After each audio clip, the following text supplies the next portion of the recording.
It's low key, and this is everything wrong with the Colin Kaepernick Nike commercial. Pay attention. Pay attention. The link for the commercial, fuck it. I was gonna say it was gonna be in the description, but fuck it. I don't even want to do that. I don't want no reason for them to flag my video. You want to watch the commercial, or you got to type in on YouTube or Google Colin Kaepernick Nike commercial. Let's get to it. Pay attention. Pay fucking attention. I'm going to jump right into it. I'm asking y'all, tell me this. What was Colin Kaepernick's initial goal? I'll wait. What was Colin Kaepernick's initial goal? His initial mission, his initial stance. I'll wait. You tell me. I'll wait.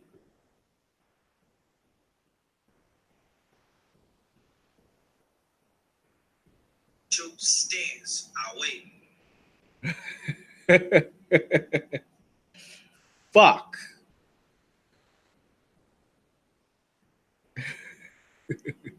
I'm waiting on you, Bad and Bougie. What was his initial stance?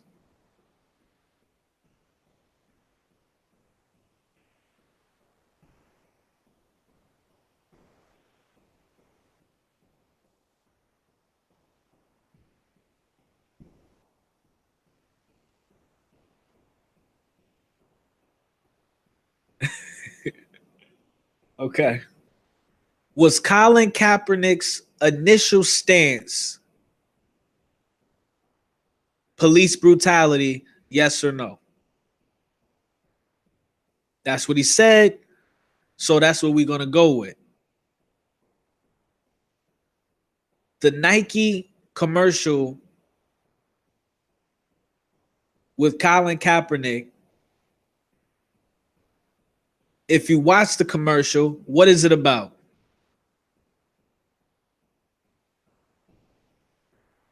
And I'm not, like, I'm talking to you, Bad and Bougie, but I'm also talking to everybody that's going to be listening to this. What is the Nike Colin Kaepernick commercial about?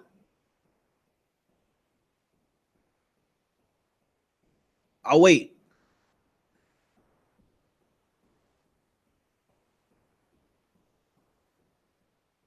The Nike Colin Kaepernick commercial.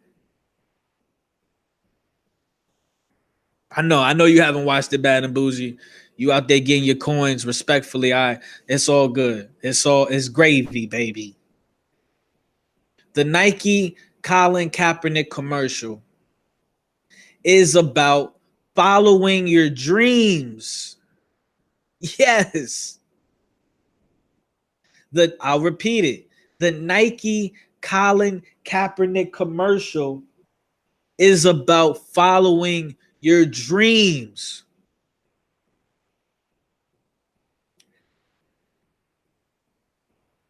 If you give a fuck about where people stand on anything when it comes to real life, actions will always speak louder than words. It does not matter what someone says to you.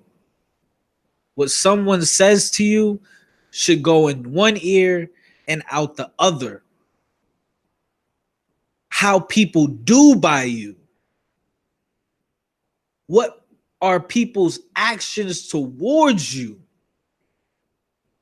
is the only thing you should take into consideration, is the only thing you should acknowledge.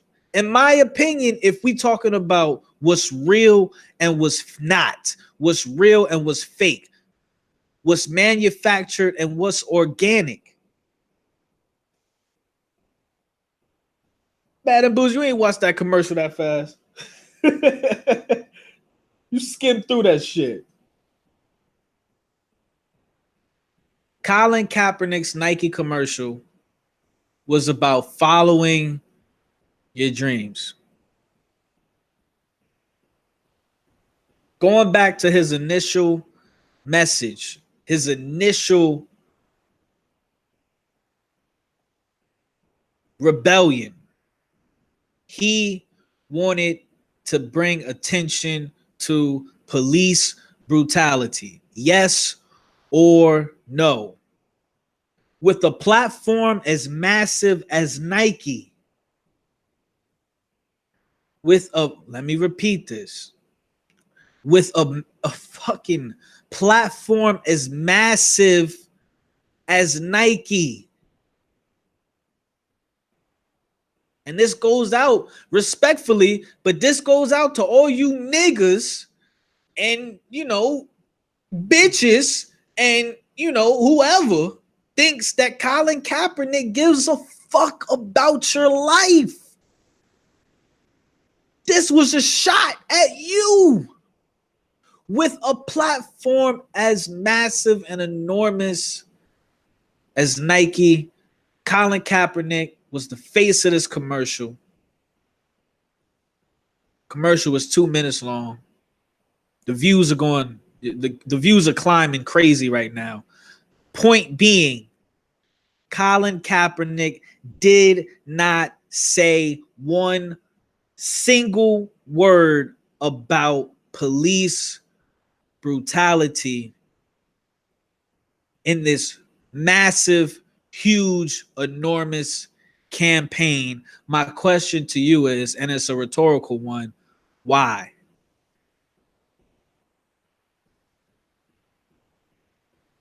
If the stage was set for Colin Kaepernick to work with Nike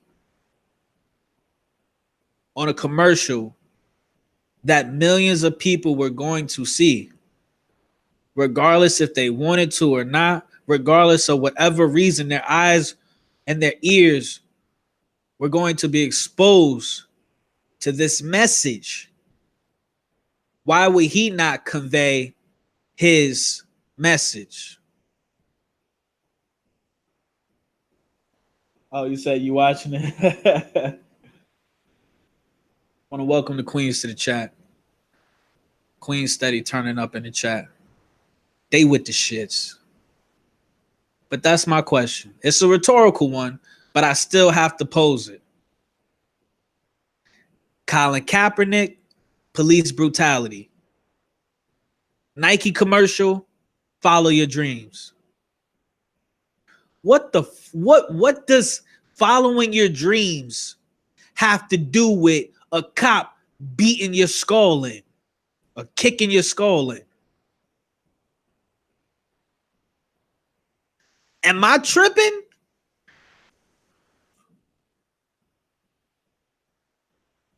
Am I tripping? Because I feel like this was a moment, regardless of however I feel about Colin Kaepernick, this was yet again another moment where he could have brought forth solutions. Simple. Where he could have brought forth solutions. Hi, my name is Colin Kaepernick. This is hypothetical. Hi, my name is Colin Kaepernick. My initial message, and the message I'm still pushing today, is we need to do something about police brutality. I'm working with Nike. Nike is backing me to attack police brutality. Here are some solutions. Buy these fucking shoes. A percentage of this money is going to go towards victims or families or organizations, or, we can build our own law enforcement organization, whatever you want to call it, to start treating people more humane. I'm a broke ass nigga on YouTube. Why am I able and capable of doing this type of thinking? And the people with the resources could care less. They show you with their actions. I promise you, I'll never make another Colin Kaepernick video Fuck Colin Kaepernick. I tell him to his face. His actions prove that he does not give a fuck about any of y'all niggas that are suffering from the hands of police brutality. He has all the money and the resources in the world, along with working with Nike, to present not only his message, but a solution to the masses. All I got from this commercial was follow your dreams. Hey, Cat, what the fuck you think I've been trying to do for 27 years, my nigga?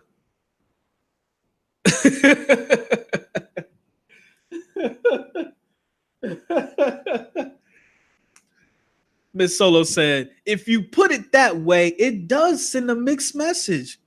Miss Solo, I'm not putting it anyway. Baby cakes, respectfully. I'm calling it how I see it. The stage was set. No one wanted to stand alongside Colin Kaepernick. It seems as though he was blessed by a damn near monopoly when it comes to brands, when it comes to sportswear brands.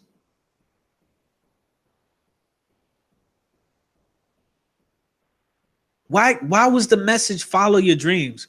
Why wasn't the message, and we're going to get into the commercial in a second, but I just want to really stress this. I just want to stress this. Why didn't he talk about police brutality in this Nike commercial? Why? Now let's talk about the commercial. The commercial was flooded with opinions. You know, he goes on to say, let me see, man. I wrote so many goddamn notes, man. I'm all fucked up right now. As Solo says, because making money has nothing to do with police brutality. Okay. So like I said, the commercial is flooded with opinions. It's not concrete facts. It's not truth. It's half truths. It's agendas going on here. Within the commercial, he says, don't settle for homecoming queen or linebacker. Once again, in the commercial, he says, don't settle for homecoming queen or linebacker. Be both. He says, be both. They show a young lady winning the homecoming queen, and then they show her playing football on the men's football team. So let's be realistic. What kind of message are you trying to send? So I'm going to pretend that I'm not as enlightened as I am. I'm going to pretend like I'm just somebody that they're trying to sell me this shit. You know what I'm saying? Okay, so you're telling me that if I'm a girl, I should try to play football with the guys. But then in the same breath, let a man put his hands on a female, right? Let a man assault a female in any type of way, and he's demonized for the rest of his life. He might as well kill himself. Do you see how they don't operate? People that operate like this way of thinking, they don't operate on logic. They operate purely and solely with emotions. So you're telling me on a Nike commercial, if I'm a female, I should go out and try to be homecoming queen, and then after that, I should go be a linebacker and play on the boys a JV or varsity football team. So now we're pushing. So now are you telling me that? And I'm just asking a question. Do y'all want to see females and males playing on the same football team? Is that what we're doing? But then let a man hit a female the same way he did on a football field, off the field? How is that going to be? How is that going to be responded to? Am I tripping? I'm asking questions. Like I said, this is a pro objective channel. Fuck what the hell I'm talking about if you feel differently. But I want to hear how y'all feel about that. Miss Solo also. No, Miss Solo in the commercial, they had the queen, they had the homecoming queen. She was pretty. She was an attractive girl. And then they had her on the football field. She had on braids or whatever. But did you see the commercial? Miss Solo, Bad and Bougie says she saw the commercial. Miss Solo says she is a crazy bitch if she get her ass out there on a football field with some overgrown men. Miss Solo, you need to watch the commercial. It was only 2 minutes. You need to go check that commercial out real quick and hop back up in here so we can go in. Because Miss Bad and Bougie already saw that. So that was the first thing that I noticed in the commercial. Is that what we want to see? Do you really want to see women out there in the NFL playing with men, or whether it be on a high school level or whether it be on a middle school level? Do you really want to see? Is that what women want? Is that what mothers want for their daughters?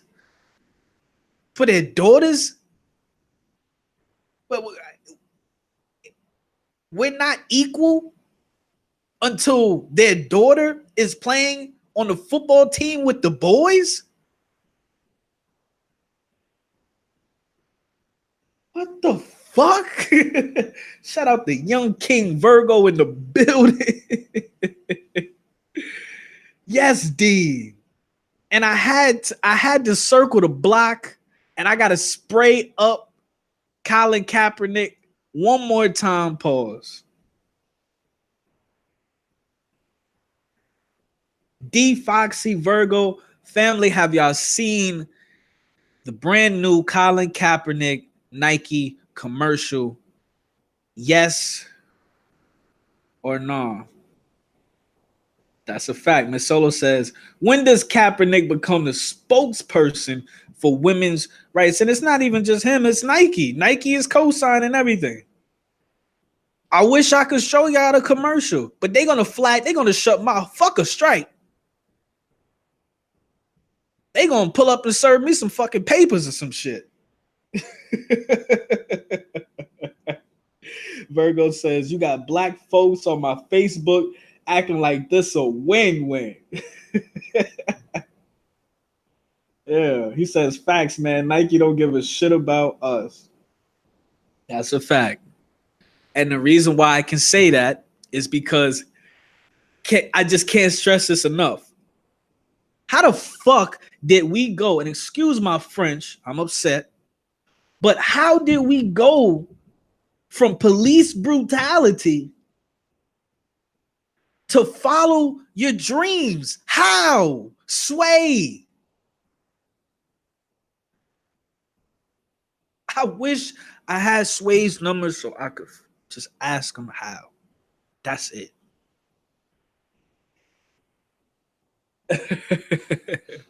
That's a fact, Bad and Bougie.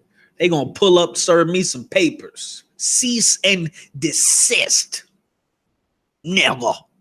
Anyway, that was the first example. It's just something that stood out to me. My personal opinion. I think we gonna go there. Fuck it. I think women are the most, and see, I say women, not girls, not dots, not bitches, not hoes. Women, queens, are the most beautiful thing on the face of this planet, in my opinion.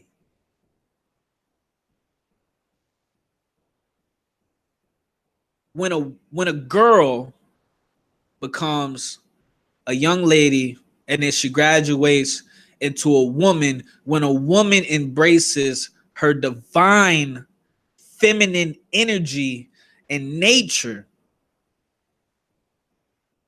she ascends to being a queen. And that's you know what I'm saying? That's the type of chicks I need on my team.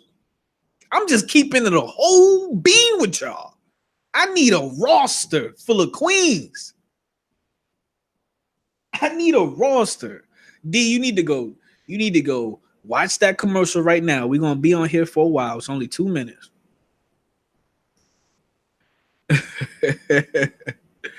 Let's see. You said Miss Solo says, and what Kelly said is true. Cap didn't write the script for the commercial too. That's a fact, and we're gonna get into that. She said, I thought D said, okay, I thought I was going through some Groundhog Day movie. Some fucking deja vu shit. That's a fact. And we already know he didn't write the damn commercial. I already know he didn't write the commercial, man. I already know he didn't write the commercial, but you know, I wasn't gonna say nothing. Miss Solo says he just read the script. So who wrote the script for the commercial? That's a great question. That's a great question. Virgo says, I'm finna do a video on this soon. Yes, sir. Yes, sir. Hop up in that, man. It's enough to go around. We gotta eat off this bitch ass nigga. Pause. Now, the next thing I noticed, well, just to sum that up, like I said, I don't need to see a queen. When a queen knows, I'm gonna be honest with y'all. I don't feel like a queen would want to play football. I'm gonna just be honest with y'all. I'm gonna just keep it a beat. When a female embraces her divine feminine energy, aura, nature, fuck, she want to be out there playing an animalistic sport like football. Whatever. That's just me. Whatever. Whatever. The next thing I noticed in the commercial that stood out to me was he says, don't believe you have to be like everybody. Once again, he says, don't believe you have to be like everybody to be somebody. I repeat, he said, to be somebody. Now, when he said that, when he said these words, there was a dyke on the screen. It was a girl dressed up as a boy. So you got to see the subliminal messages they're sending you and the masses right now. So they're telling you that they're trying to really push this agenda and narrative that despite biology, despite your hardware, you can be or identify with whatever you want. You can be whoever you want. You can do whatever you want.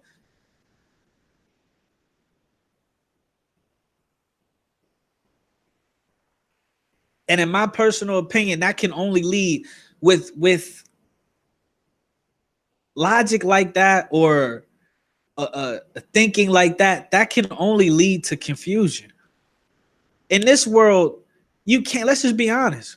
You can't be whoever the fuck you want. You can't do whoever the fuck you want. You can't. All you can do is learn how to maneuver throughout this system in a way so that you can ultimately live comfortably and not have people bothering you. That's it. So they can tell you on this Nike commercial, they can tell you on this Nike commercial, don't believe you have to be like everybody to be somebody, while they're showing a dyke on the television. But take your ass outside right now and paint yourself in some tiger stripes and go around growling at people at the supermarket. Tell them motherfuckers at the supermarket that you don't speak English because you identify as a tiger. Tell them that. And watch.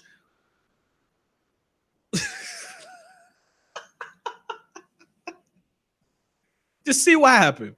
Just see what happened. Just see what happened. That's all I'm saying.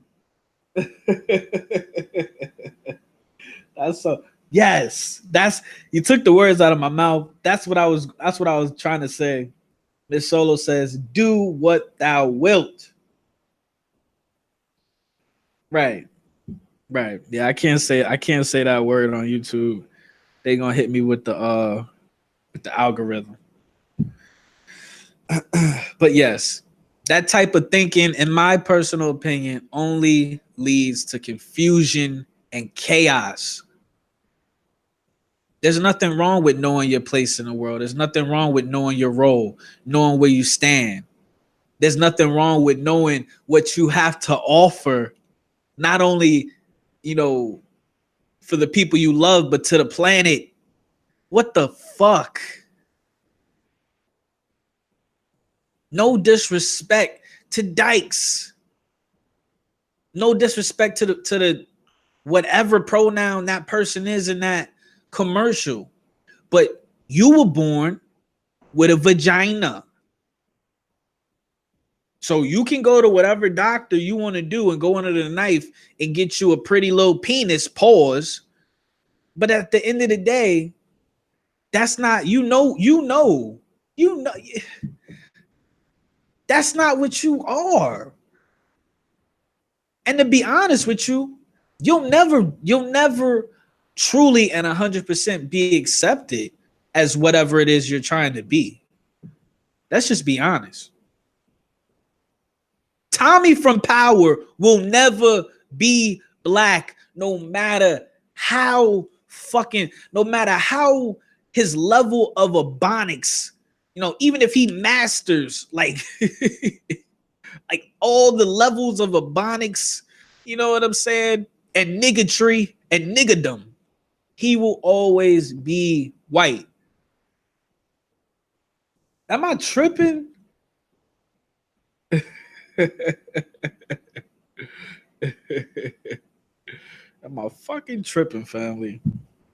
So yeah, that bothered me. Like why couldn't they show like a regular person when they're talking about you don't have to be like everybody to be somebody? There was a subliminal message there. That's what everybody needs to pay attention to. That was clearly a subliminal message. Now all the little kids, we just did a story a week ago about how a 9-year-old allegedly committed suicide because he felt he was gay and he was bullied.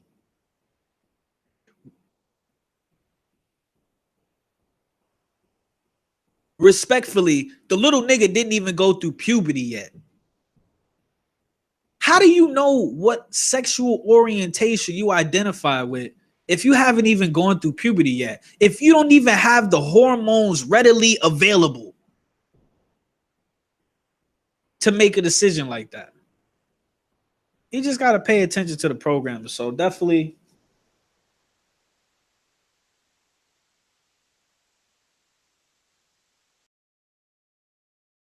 Yeah, they be under the knife talking to the doctor. They be like, don't give me an ugly dick. Give me a pretty penis. And I don't want too much hair down there. And I don't want all that skin flap either.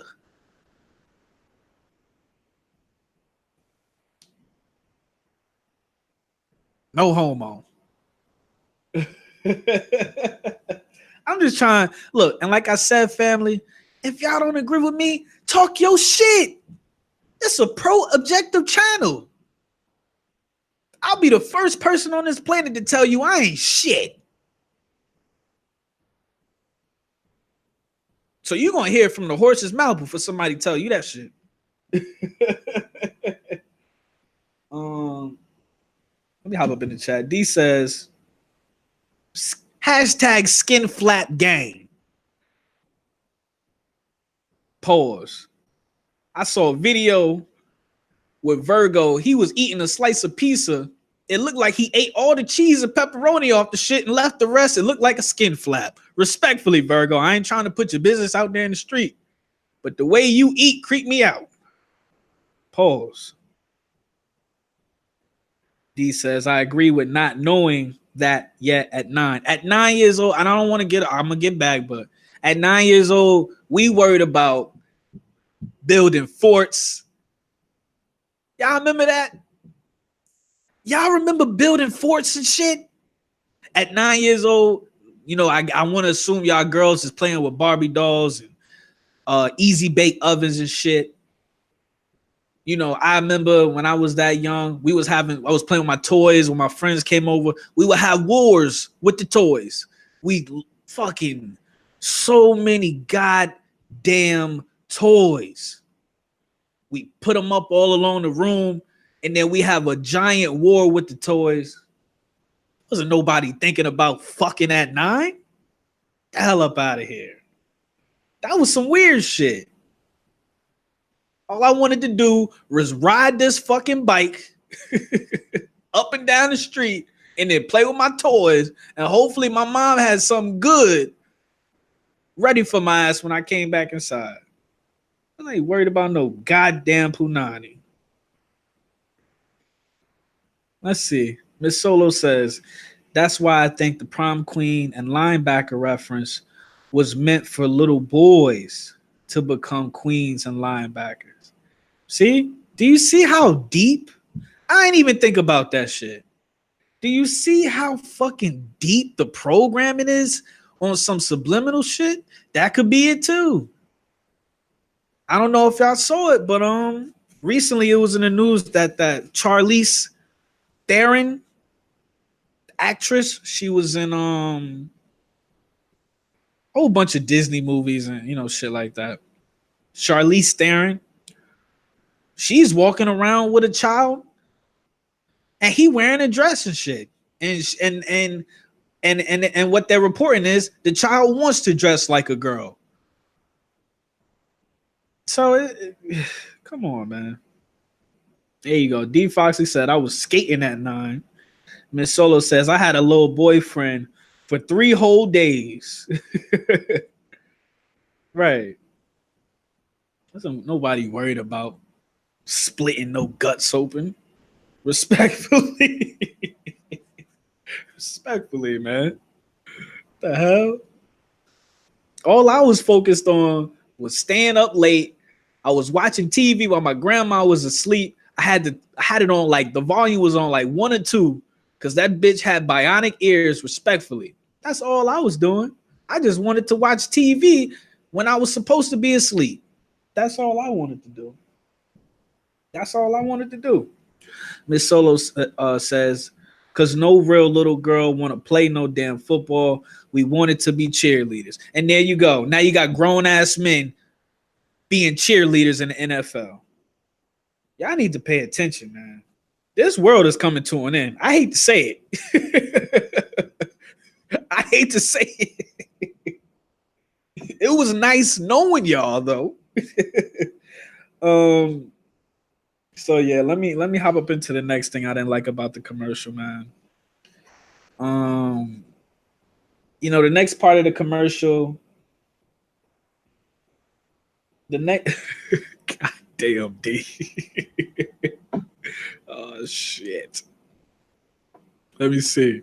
Miss Solo says she saw the light under the door. My grandma would whoop my ass. My grandma would be in a whole other room. If she heard me watching that TV on like number 2 on the volume, she'd be like, you better turn that TV off, motherfucker. If I gotta say it again. For real. See, when she said, if I gotta say it again, I was like, it was relief. But when my grandma whooped my ass, when she was ready to whoop my ass, she wouldn't say nothing. All I would hear is Thud, thud, thud. I just hear some loud ass footsteps. I already knew.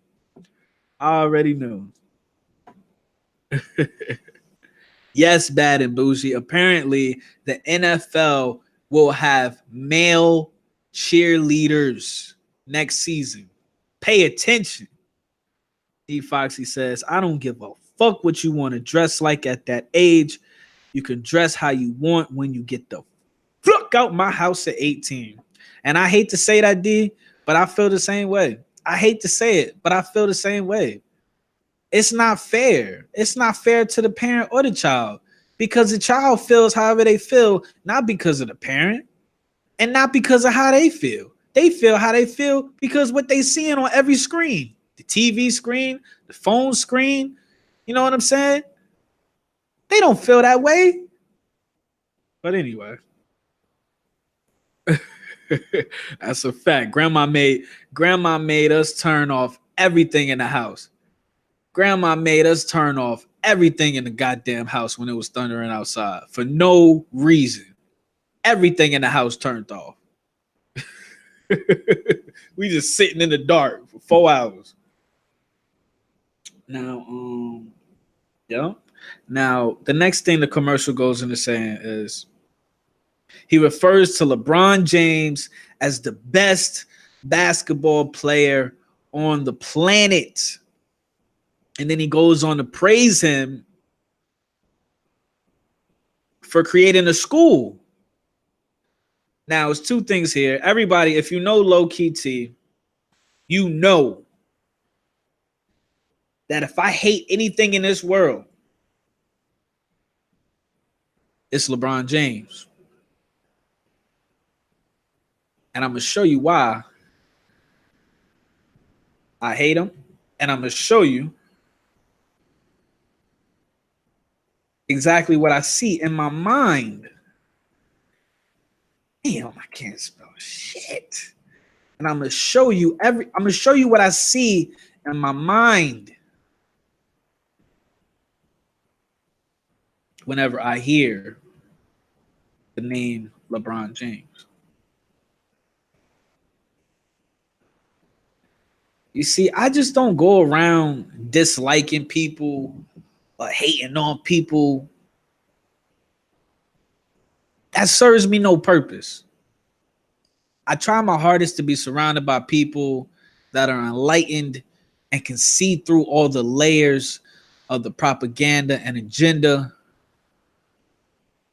I can never put respect on anyone's name, especially the one who they call King James, when he's out here in these streets pulling up with a wig, some ashy ass kneecaps, and a progressive apron / dress. I can't co-sign this. I tried to look at it through the other side. How if Low Key T pulled up on a stream, had my wig tight, the part almost looked real, kneecaps, looking like I've been rolling around in baby powder. I said, I'm on some Muslim shit. Respectfully, I said my prayers in a pool full of flour. Keep it 100. Keep it a buck with me. No bullshit. We family. Would you still respect me? Would you still respect Low Key T if I pulled up looking like this nigga?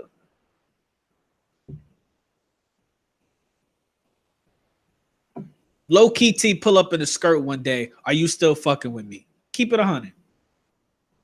Keep it 100. That's all I want to know. We family here. That's all I want to know. No hate, no nothing. Low Key T pull up with the shit that be on a mannequin. Come on, man. Let me hop up in. D Foxy says chicks playing football and guys being cheerleaders. Pay attention. The Matrix is real. The Matrix is real. It just depends on if you can see it or not. That's the crazy part. And I'm glad I'm surrounded by people that can see it. Miss Solo says, my grandmother said God is busy. I was like, he ain't busy when the sun's shining. It got my ass whooped. What the fuck?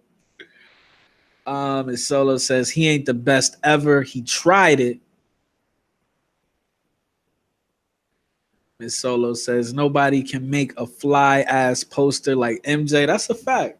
Like the homie big high reacts. Like the big homie high reacts said, he said, ever since Jordan jumped from the free throw line, it was a wrap. Jordan, it was over. Everybody had to have a pair of Jordans. Shaq big ass got in a dress too. Yep. That's a fact. That's a fact, Miss Solo. D says they all pretty much do that dress shit. Okay, so you saying the level of respect for me will fall if I threw on a dress? I don't know. I might level up. I might level up. I might level up.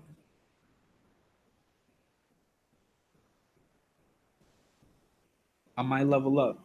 But I definitely do want to say, I appreciate all y'all for rocking with me. Shout out y'all. But yeah, definitely I feel like Kevin Durant is the best player on the planet, hands down.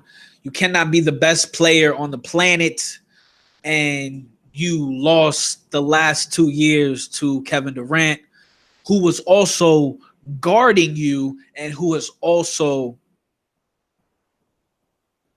completely obliterated you in the last 2 years. If you look at the NBA, the last 2 NBA finals, it was the Golden State Warriors versus the Cleveland Cavaliers.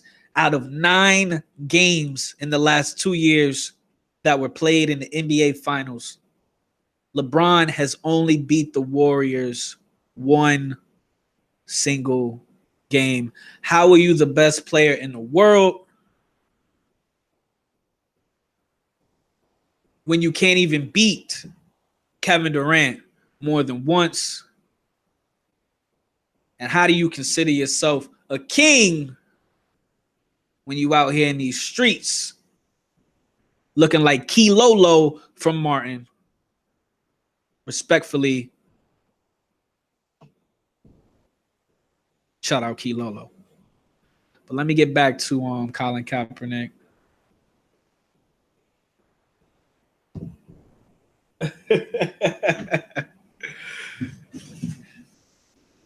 Pay attention. Miss Solo says she definitely give me the side eye if I threw on a motherfucking progressive apron. Pay attention. And also, as far as them praising, he praised LeBron for opening a school. You know, what's understood doesn't have to be explained. Everybody should know by now that the taxpayers will be funding a lot of that school. LeBron is just going to be a black face for the systematic indoctrination of the white man's society. Let's just keep it a buck. The real question here, if you want to be objective, the real question here is, what will these children be learning at LeBron's I Promise school that is different, that goes against what's being taught in a typical, what's the word, program? You guys know what I mean. What's different? What's going to be different? Maybe I'm wrong, but I would like to know what's going to be different.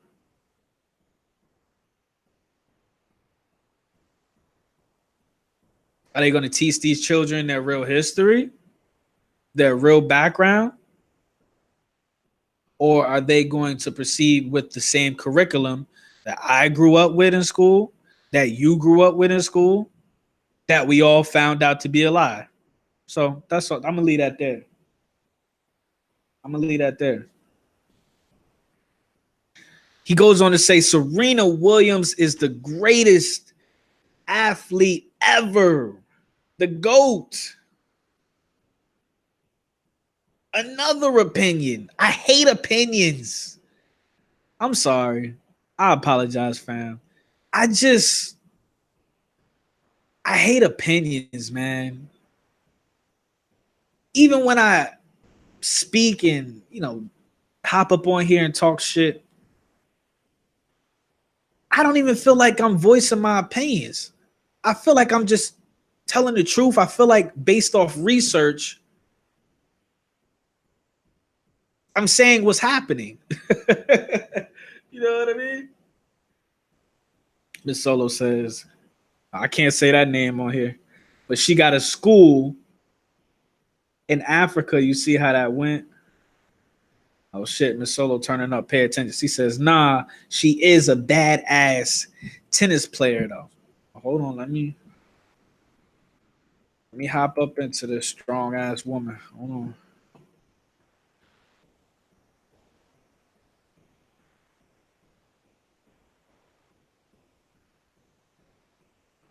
Now I'm gonna keep it a buck with y'all. I would tell Serena to her face, in my opinion, she's not the greatest athlete ever. I would tell her to her face. I might regret it. She looked like she could pick a whole nigga up and put him down somewhere. She looked like she could bench 12 of me.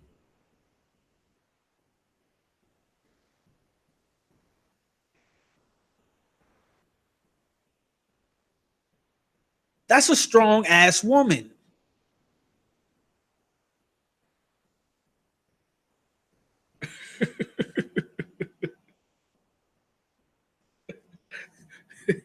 Can you imagine having sex with Serena Williams?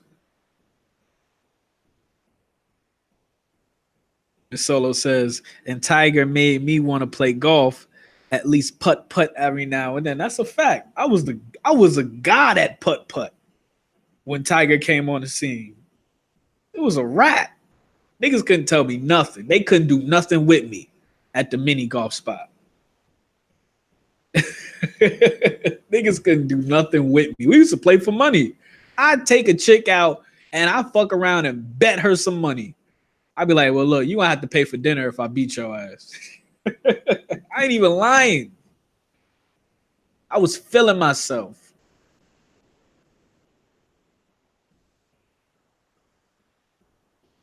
Serena's so strong, she probably do pull-ups with a titty. Ugh. Jesus. Anyway, I say that to say this.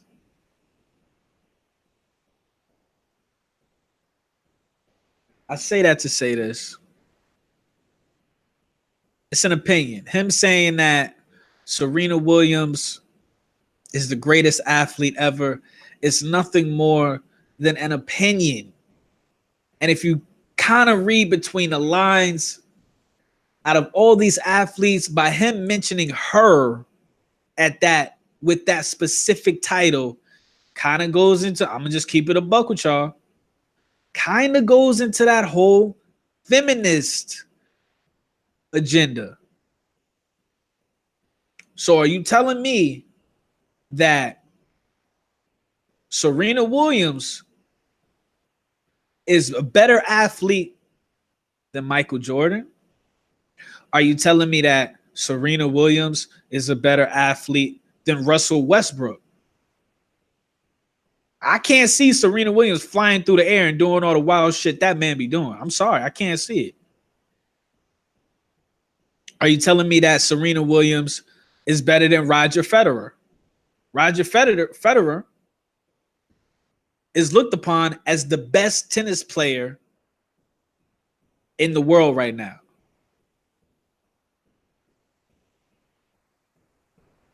Are you telling me that Serena Williams is a better athlete than Floyd Money Mayweather. So I say that to say this: there's too many great athletes out there, you know, and even other female athletes. You know what I'm saying? Maybe I'll say she's the best female athlete, but I can't. I'm sorry, I can't say she's the best athlete in the world when you have a Michael Jordan or a Russell Westbrook or Roger Federer or Floyd Mayweather. I'm sorry. I can't co-sign that. Yeah. That part, Miss Solo. Miss Solo, you need to stop fucking around and just get a channel. Miss Solo, respectfully, your channel would get like shut down in like a day and a half. Shit you be talking. Right? Well, Bad and Bougie, I can compare her to men because in the context of the commercial, Colin Kaepernick says Serena Williams is the best athlete in the world. Now, if he said she's the best female athlete in the world, then I'd have to give him that. But he's saying since she's the best female athlete in the world, we talking about men and women. So in the context of what he's saying, I have to challenge that. Yeah, Miss Solo, you need to open up a channel. For real, for real. So I definitely didn't agree with that, and I did not respect that. But like I said, it goes back to an agenda. Like, I'm not saying 100%, but I got that vibe that it was on some feminist shit. It was on that feminist agenda that the best athlete in the world, the big, you know, the strongest and most athletic specimen in the world is a female. That's what I took from that, and I can't agree with that when it's scientifically proven that men are more athletic than women, point blank, period. You know what I'm saying? If I had John Hardy on, he could tell y'all all the specifics and all the specs and all that, but you know, we're gonna hop up into the next. We're gonna hop up into the next topic I want to talk about as far as this commercial. Let's see.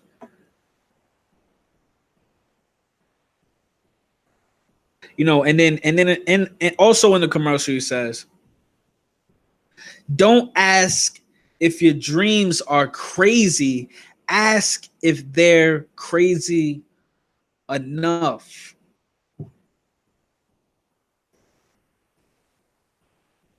Don't ask if your dreams are crazy, ask if they're crazy enough. And my response to that is, the only ones telling us that our dreams are crazy is y'all. The only one telling us our dreams are crazy is y'all. It's social media is telling us our dreams are crazy through the programming. The TV is telling us our dreams are crazy through the programming. Our parents, our family, our loved ones are telling us our dreams are crazy through the programming. Let's just keep it a buck. Being raised and brought up through this Americanized, through America and this Americanized society, you're taught that you ain't shit. Let's just keep it 100. You taught that you ain't shit and you ain't never gonna be shit for the majority of us. That's what I come from, point blank. You see it through social media. Social media doesn't tell you, it doesn't promote. Like they do this pseudo promotion of be yourself, but they don't really mean that shit. They don't mean that shit. They want you to be yourself in regards to whatever agenda they want you to align with. Come on, pay attention. Pay attention. Tell me I'm lying. This, especially via media, social media, through the TV, and our parents. At the end of the day, we're all born. We all have dreams. We all. I don't know if I want to say we're all born with a dream, but we're all born and we're brought up and we want to do something. There's something that we want to do. Let's just keep it up. Let's just keep it a buck. Let's keep it 100. Society, social media, our family, our parents, the TV, schools, everything attacks us and attacks the pursuit of us chasing our dreams.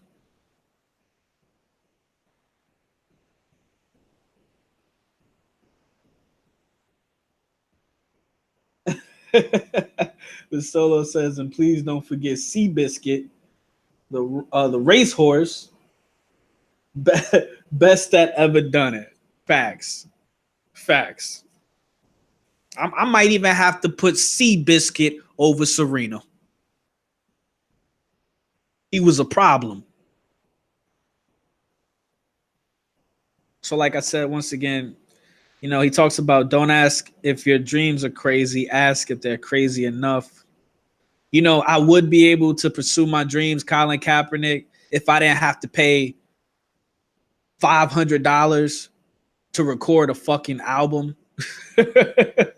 Right? If studio time didn't cost $100, then maybe I would be able to pursue my dreams, Colin Kaepernick. But the system is set up in a way for us to be slaves, nigga. Let's keep it a buck. The system is not set up in a way for us to follow our dreams. Let's keep it a buck. Let's keep it a buck. Anybody that would tell me the system is designed for you to follow your dreams, I don't trust you. I don't trust you. The system is designed for you to be a slave and keep you alive to continue feeding this system. That's it. Because if you think about it, if everyone out here was chasing their dreams and doing what they wanted to do, there would be no, like, how would the matrix would crumble. The matrix would crumble. You think motherfuckers would be out here cleaning toilets at Port Authority or any international airport? You think how nasty them toilets be? You think somebody will be up in there? They go home, their whole body smell like shit and piss, vomit. They could go home smelling like broken promises and false hope. Completely broken. I go up in it when I used to take the bus to New York. I used to go to school in New York City. I would take the bus from Jersey to New York. I would get off at Port Authority. It used to smell so bad in them bathrooms. At times, I was like, I'd rather shit on myself. So I say that to say I can't imagine having to clean that shit.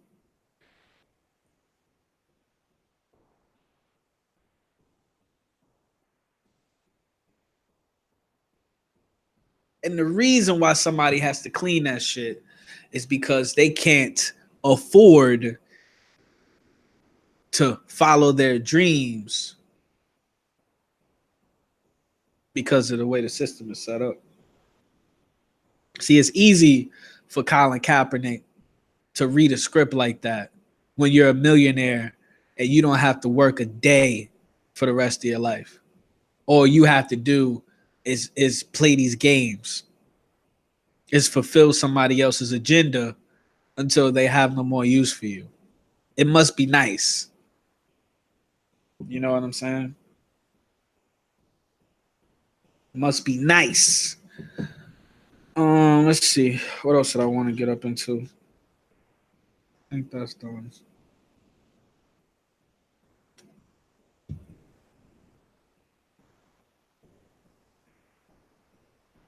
Let's see. That's done.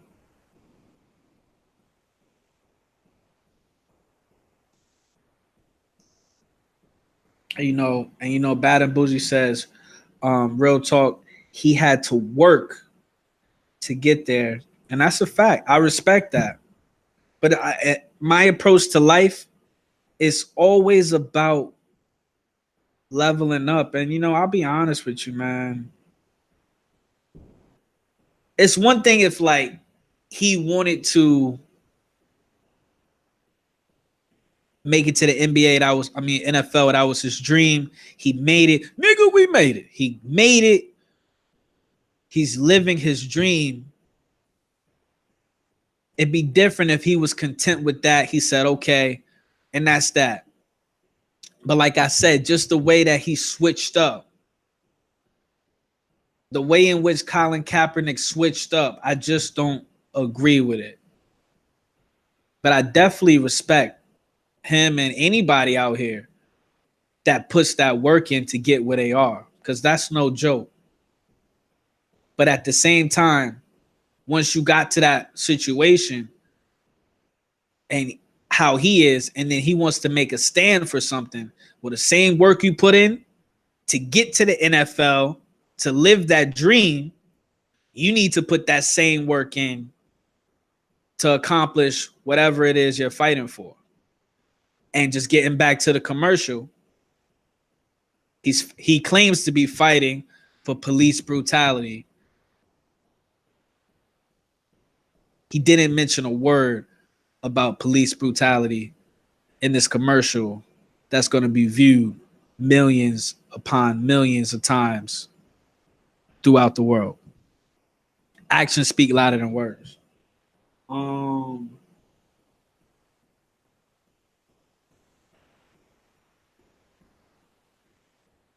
And going back to like what I was gonna say, it's not about. It's not about what you do.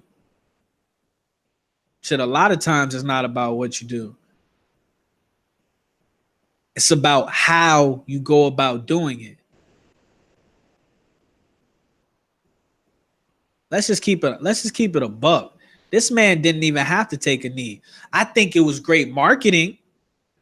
In order for shit to move faster in any type of business or in any way, shape, or form in life, it's definitely great marketing if you could get a whole shit ton of eyes on you at once and then introduce some direction, a blueprint. See, Colin Kaepernick fucked up because he kneeled, he got the whole world looking at him, but he didn't have that blueprint. He had no structure, he had no order, he had no plan. That's where he fucked up. If he had that blueprint, if he had that plan ready to go, we wouldn't even be having this conversation. And you might even would see actual change as far as whether it be in these communities out here or percentages, et cetera, et cetera.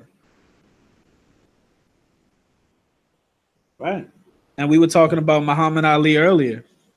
And I have more respect for Muhammad Ali because, like I said, Colin Kaepernick was on his way out of Colin, and let it look, a year or two, if he didn't say anything for a year or two, for one or two more seasons, he would have been completely out the league and nobody would have been even talking about him.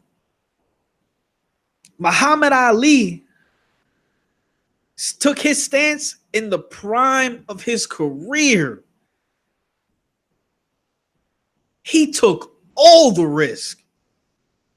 That's a man. I'm sorry. In my opinion, that's a man, and I heard him with my own mouth. He said, I'm not going to go over there and shoot people and kill people that did nothing to me. I feel the same way. I'm sorry.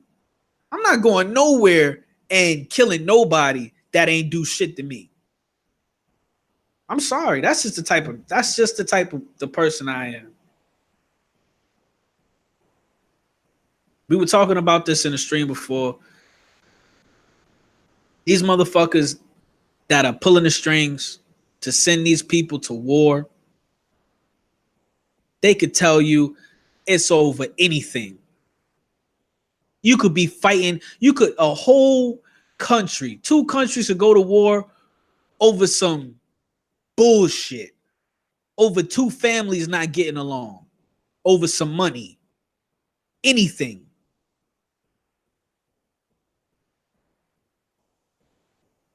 Unfortunately, these people that join the military, they're nothing but pawns to the people that pull the strings.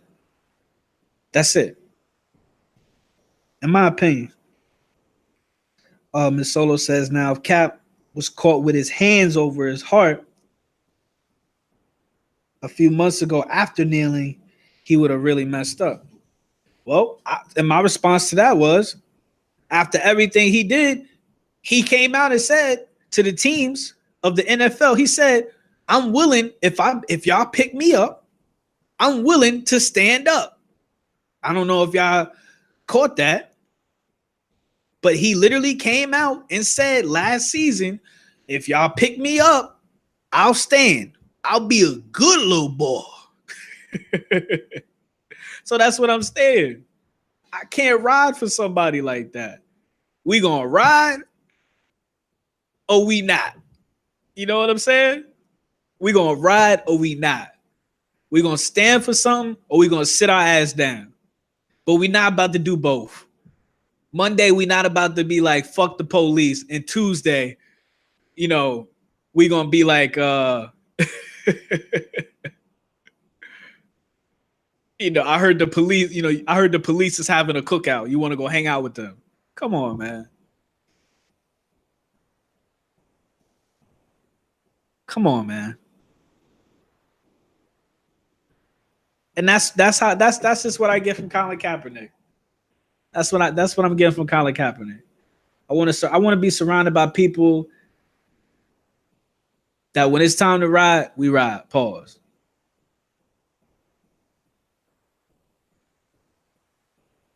And if we not gonna ride, then we not gonna ride. It is what it is.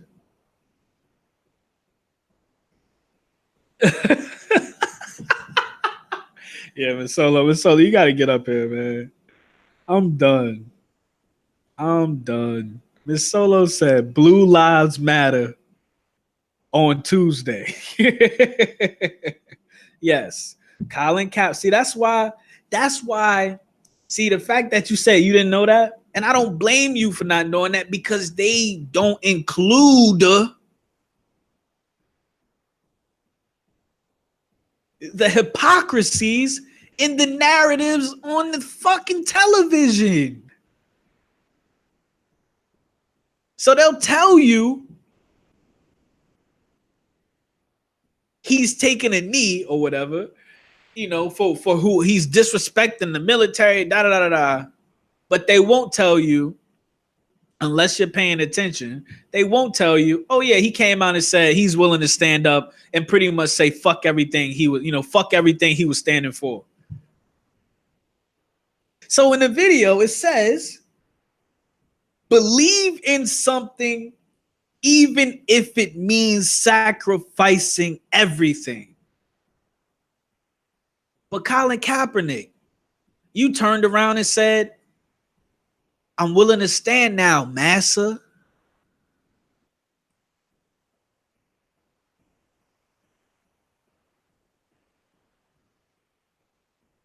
You too flippity floppity for my taste. You too flippity floppity for my taste.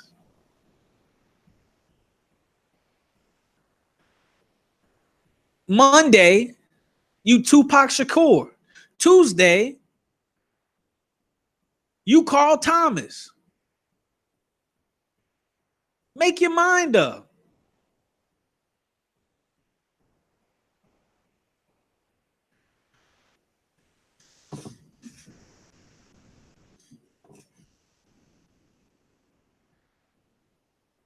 The quote of yes, the quote of, and like I said, I want to stress this to y'all family. I don't get up on here. I don't hate on people. I say I present my evidence and my proof of the contradictions people tell on themselves. And then I say, well, this is why I don't co-sign this person. That's all.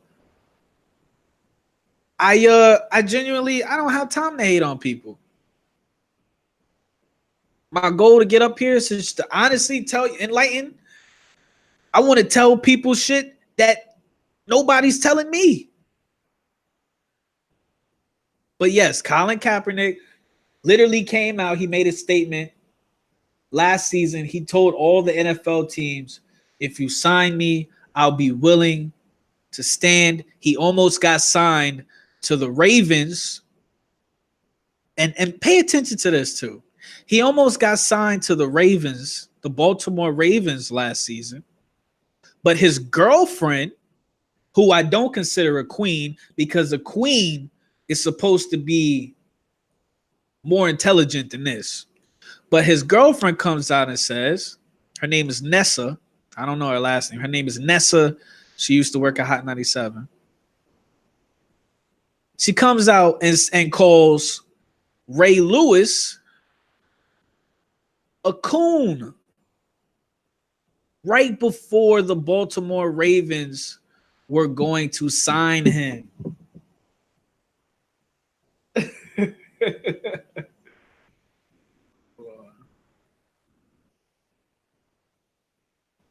Long story short, she fucked up his whole deal.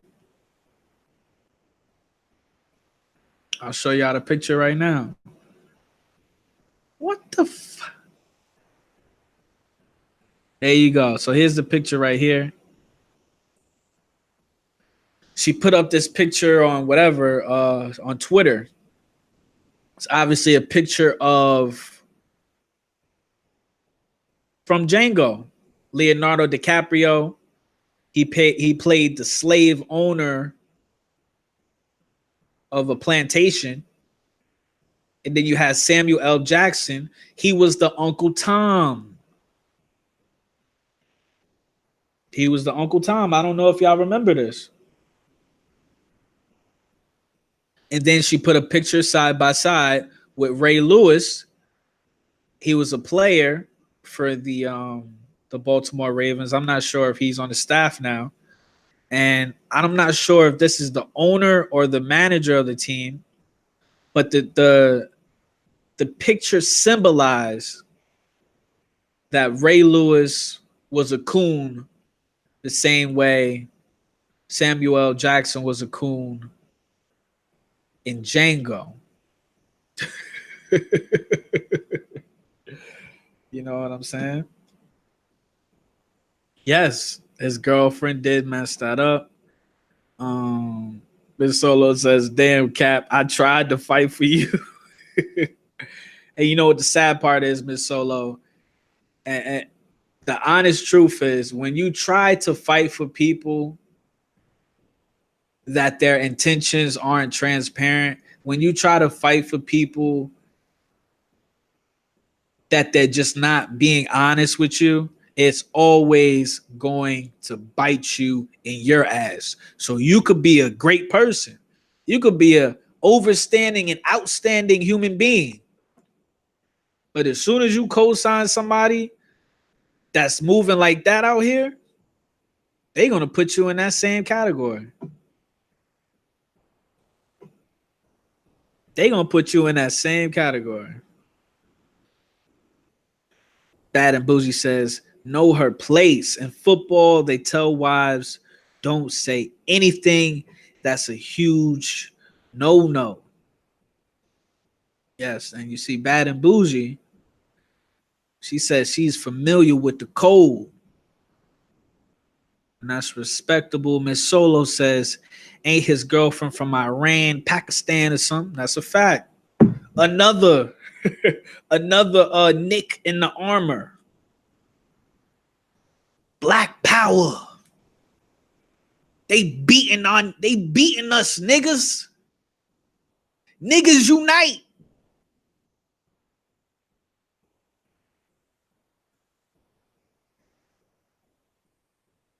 But yet his girlfriend isn't even black.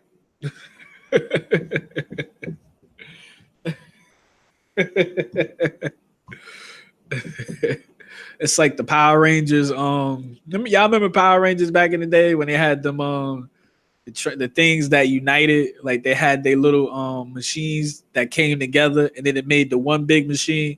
Like that's like Colin Kaepernick. Like he like niggas unite. You know what I'm saying? Let me see. So nothing like I said, man. It's too many inconsistencies when it comes to this dude. Like his personal life, his professional, his NFL career. It's just too many inconsistencies. And that's why I say, like, this is not a fucking pro black channel. This is a pro truth, pro objective, and pro good character channel. A nigga will shoot me in the fucking face just as fast as a Klansman will. So that's why I'm not, you know what I'm saying? I'll date a black chick just as fast as I'll date a white chick, just as fast as I'll date an Asian chick, just as fast as I'll date a Latina if they have a good character. Especially if she know when to shut the fuck up, respectfully. But that shit, I love that shit. When I be talking to girls and they know when to shut the fuck up, like when they know when and when not to speak, that shit is sexy. I don't care what nobody say. That shit is sexy as hell.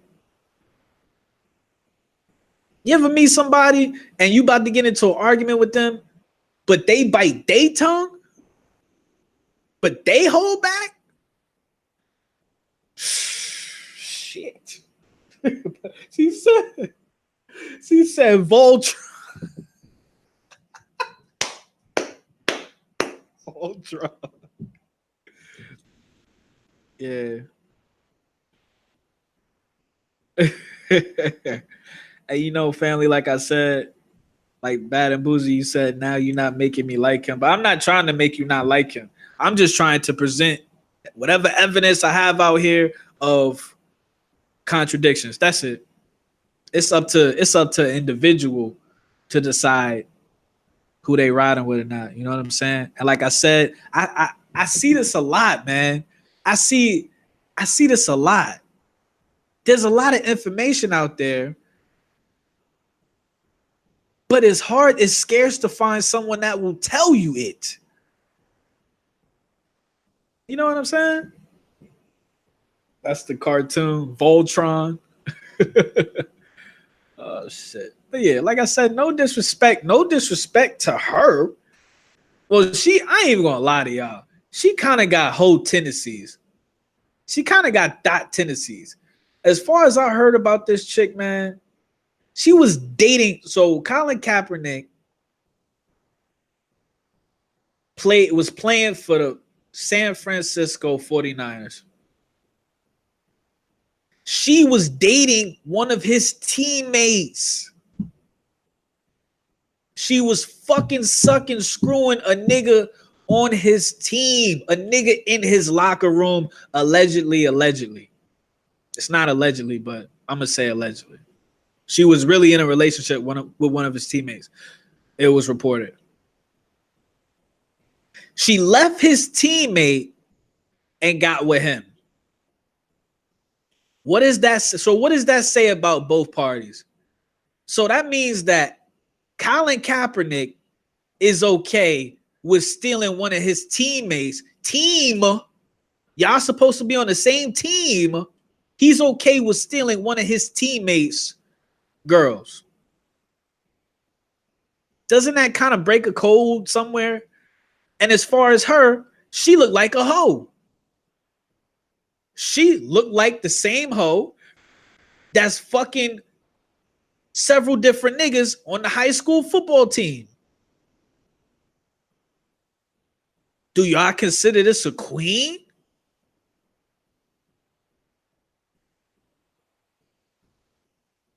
Come on, man. Right. Right. And I agree that that has to happen. It's clear and apparent it happens all the time. But I like to take a step back and I really just like to be like, damn, I never even had a conversation with this person, either of them. But even in not ever speaking to these two human beings, they've already told me a lot about them. You know what I'm saying? A smash and pass and dash. You did. We was all raised by the TV, you know. But it's just that when you get a certain age, you're supposed to snap out of it. That's the difference between that's a difference. There's two types of people in the world: people that's programmed and people that's not programmed. Point blank. Period. That's why you're able to have conversations. The reason why you can have a conversation with one person and you can't have that same conversation with another person is because where they stand mentally. One of those persons is programmed and one of them persons ain't. Point blank, period. I see it happens to me every day. I could hop up on here and I could talk to y'all, agree, disagree, but at least y'all try or y'all either understand or try to understand where I'm coming from. I could have the same conversation with somebody out in the street and they just get mad. They just get mad. They don't try to understand. They don't understand. They don't want to understand. They just respond off of emotion. But I definitely agree. I would pipe this chick down and I would pass her to the highest bidder, allegedly. um, but going back to the quote of the Nike ad, believe in something, even if it means sacrificing everything. What did Colin Kaepernick sacrifice? I'll wait. It's the question of the day. In honor of this Nike commercial, what did or has Colin Kaepernick sacrificed?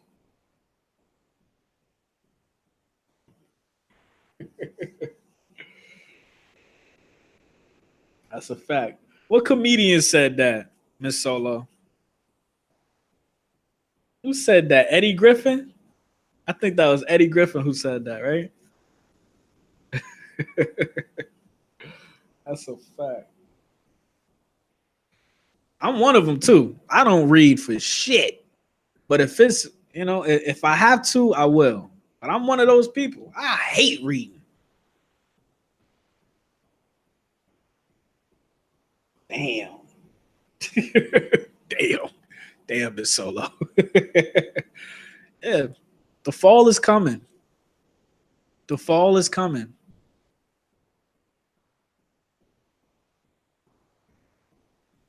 That's why it's kind of like when you're a celebrity or whatever, when you want to pursue something like music or you want to make money off being a public figure of some sort, you got to know your place. That's the most important time, to know your role in life, to know your place. You can't get too high and you can't get too high, can't get too low. You got to stay in an area where you can cake up, get your money, but you're not going to, you don't interfere with all the agendas that's going on at that higher level. Hold on, y'all.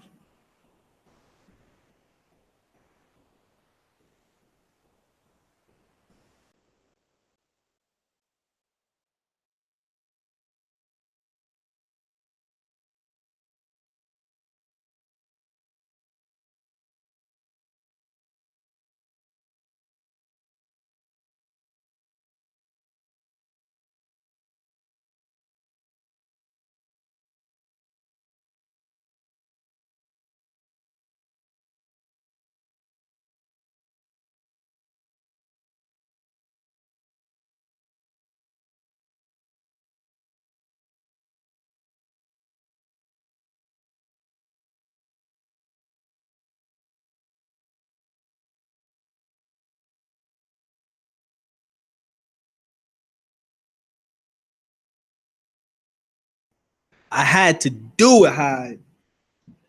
I had to circle the block and spray up Kaepernick one more again. I had to make sure the body was dead. Allegedly.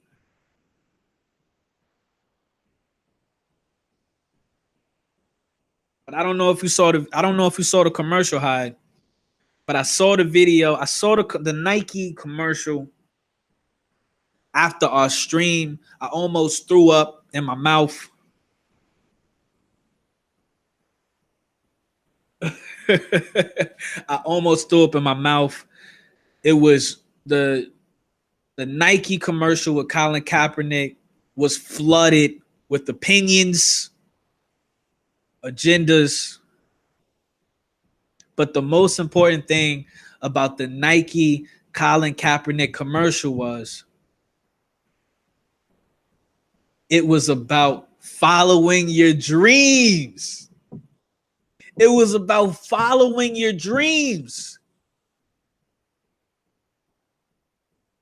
What happened to police brutality? I thought the reason why all of us are here right now, the whole title of this video, the millions of views that they're going to get for that video, was so we could hear his stance and his message when it comes to police brutality. I don't need Nike to tell me to follow my dreams, nigga. Don't nobody in the chat need Nike or Colin Kaepernick to tell them to follow their dreams.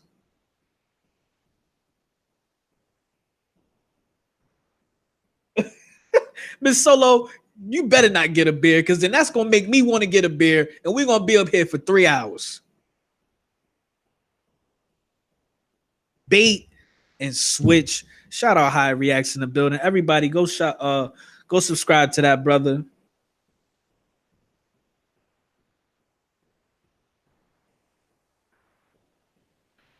Everybody go subscribe to High Reacts right now, as I make him a moderator.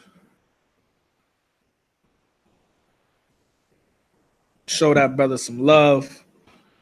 Miss Solo, you better not grab a beer, because then you're gonna make me grab one, and we gonna be here for a while.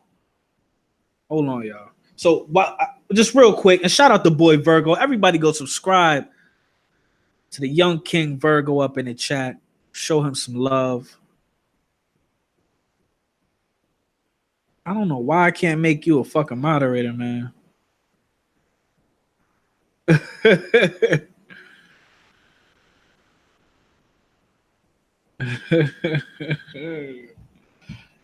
But let's see.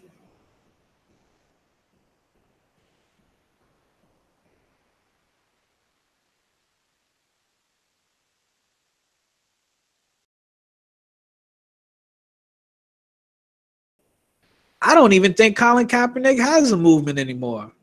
I think it's apparent and it's obvious that he's not even in control of whatever pseudo movement he claims to be.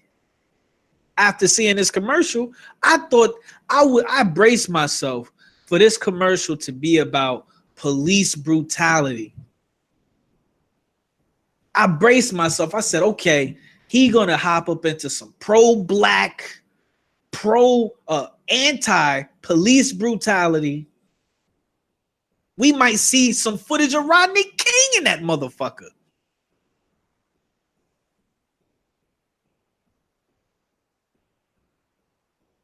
I didn't see nothing. I saw a dyke, respectfully. I saw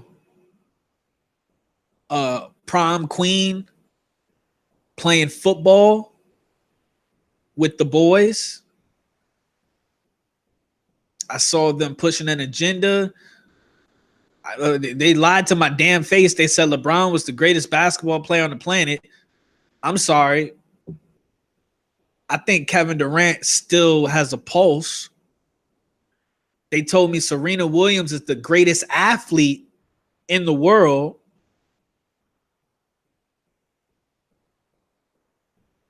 But if we talking about right now, I'm sorry. I gotta throw out Floyd Mayweather. I gotta throw out Russell Westbrook.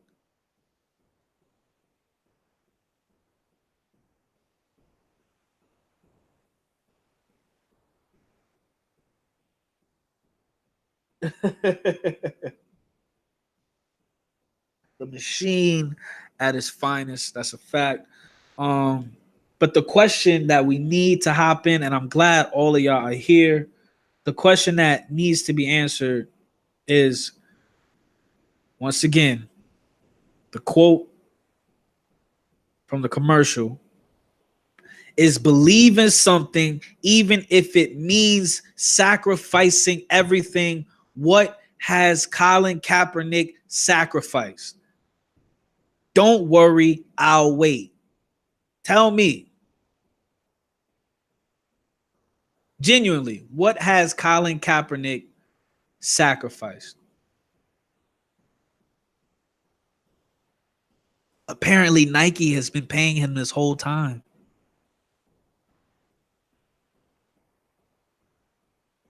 I repeat, apparently, Nike has been paying him this whole time.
My apologies, family. I was scouring my refrigerator for some liquor. I'm turned up. Pay attention.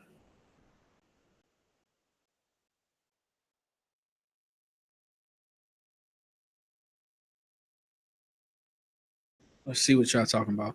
Bad and Bougie says maybe he sacrificed to get to the NFL. I'm sure he did. High React says if anybody subs to me, don't sub to my Hyde Reacts channel. Sub to my Last King live stream channel. He hasn't sacrificed shit. Eric Reed has sacrificed.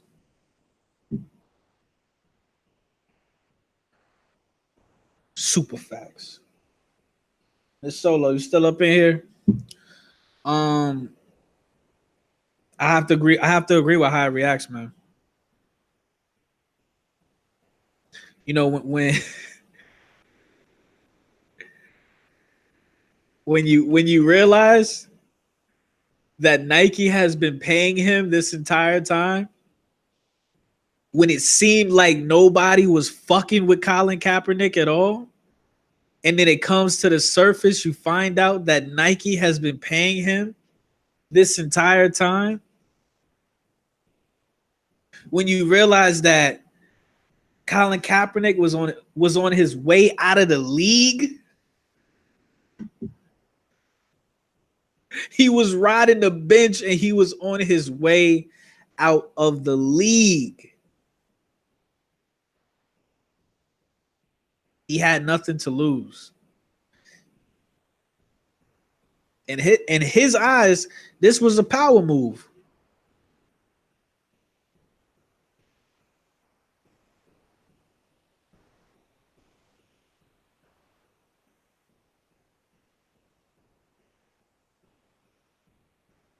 In 2018, the most dangerous drug on the face of this planet is attention. And Colin Kaepernick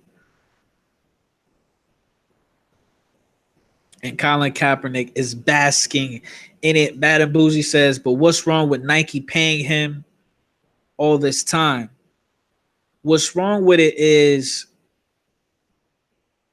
there was a perception. Everyone perceived that he was going to go broke.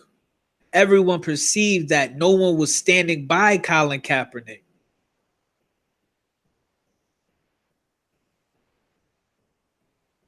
Everyone perceived that he was standing alone.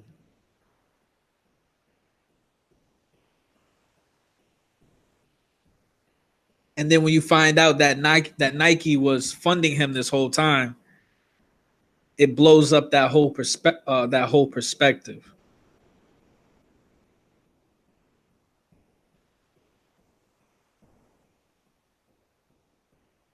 You know, because when you're truly standing alone and you don't have anybody backing you, and you're really out here spending your own money, when you're really out here taking the risk of losing everything because you out here moving by yourself, it's a different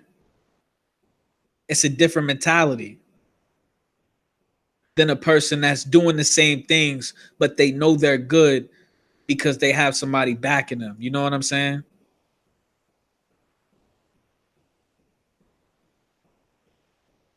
He doesn't have to worry about. So that means he never had to worry about losing it all. He never had to really worry about losing it all or not having a place to sleep because he was being funded the entire time. But he came off as if he was a one-man army. He came off as if he was alone. You know what I'm saying? And that he deceived us by taking that approach. That wasn't transparent. You know what I'm saying? That's just my opinion, though. Yeah, that's just my opinion, though.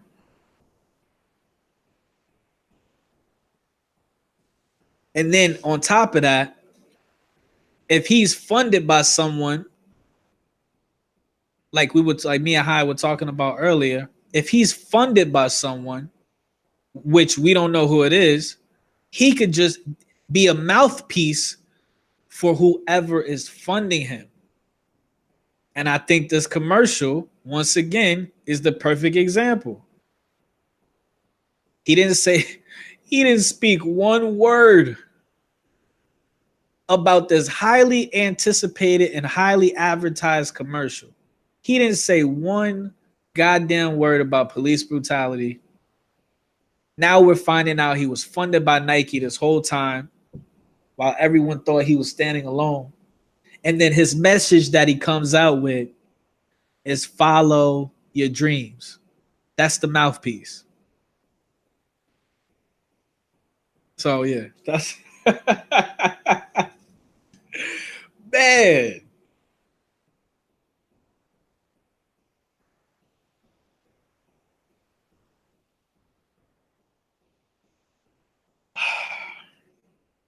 I promise y'all, I will never make another video about Colin Kaepernick. I don't care if the dude fucking die or something. I'm done. I'm over Colin Kaepernick. He sacrificed nothing, but he's out here putting people in the way of fire. The man never has to work another day for his life, but he's trying to relate to us. He's trying to relate to people that go through police brutality. He's not running for office to change the system from the inside out. He's not putting any money up to build law enforcement organizations. Why can't, so if you feel like there's police brutality out here, what programs are you organizing to hire people that go through certain screenings or whatever the case may be that won't contribute to police brutality? I'm just a nigga on YouTube.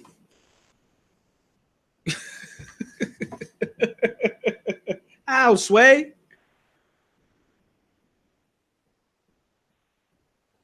Let's see.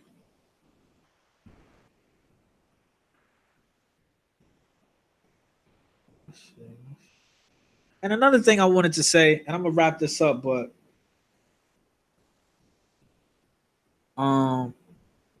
Bad and Bougie says, but why is that his job to do?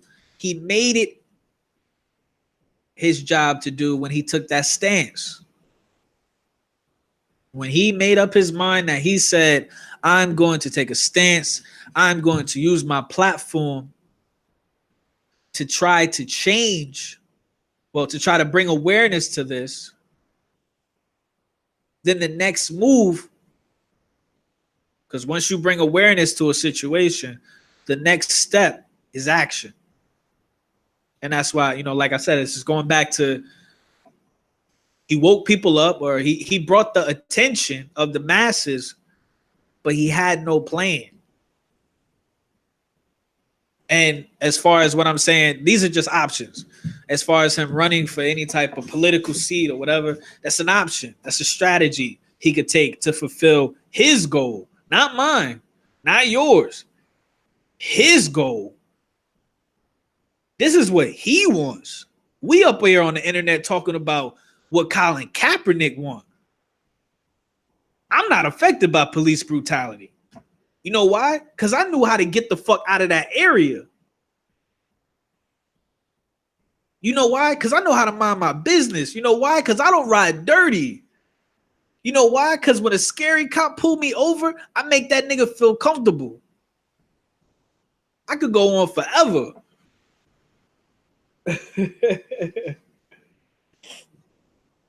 Bad and Boozy going in. Pay attention.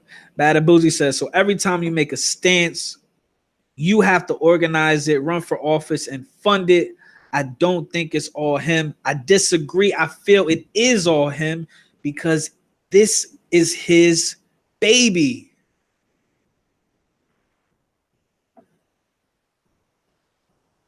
When you have a child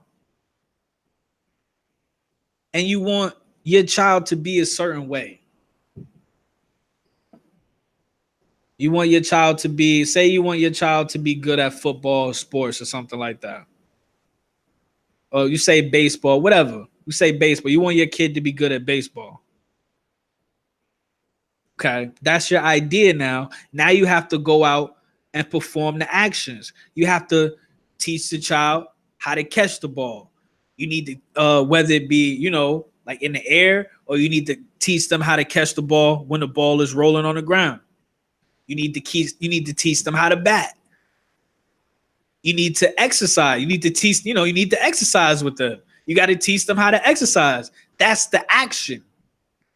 So you have the idea. Then you got to put forth the action. If that's his idea and that's his baby, and when I say baby, I mean that's just that as far as idea. this is something that he's passionate about, then yes, 100%, it's on him to go out and be the founder of these organizations that other people will eventually he'll put into power to keep the shit running.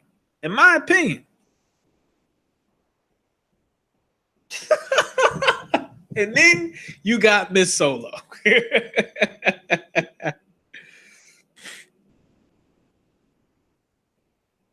But once again, Miss Bad and Bougie, we saying the same thing. You said no, you send him to people like coaches to train. You don't do it yourself. That's what you said, and what I said was saying the same thing.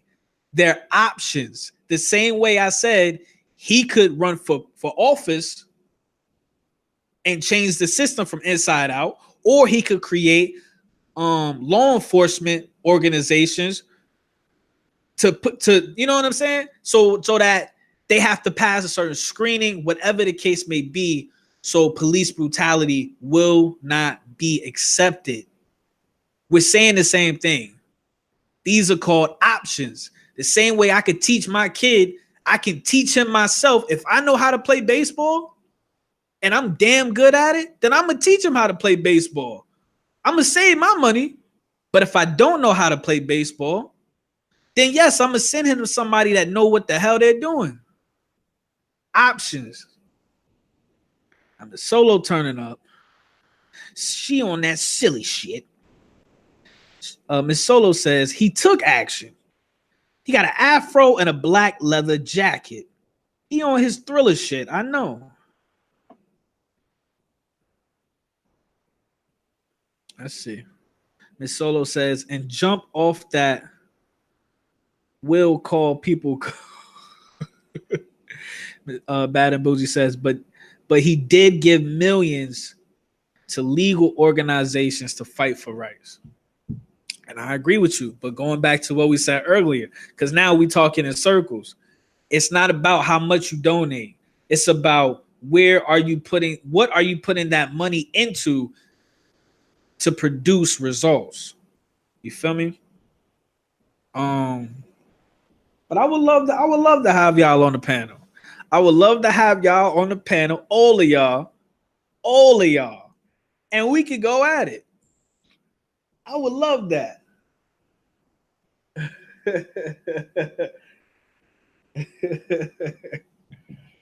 You know, I respect women that could hold a conversation like this.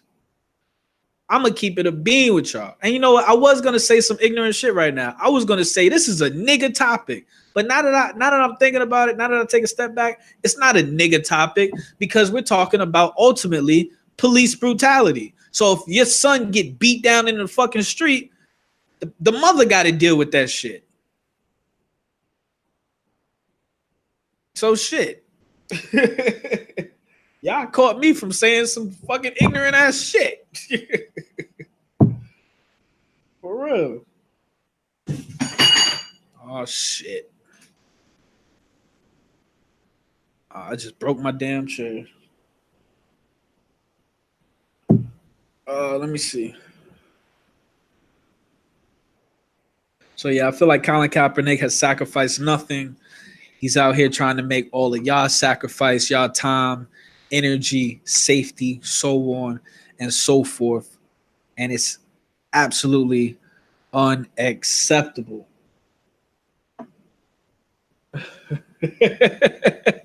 Yeah, I done broke my damn chair over here.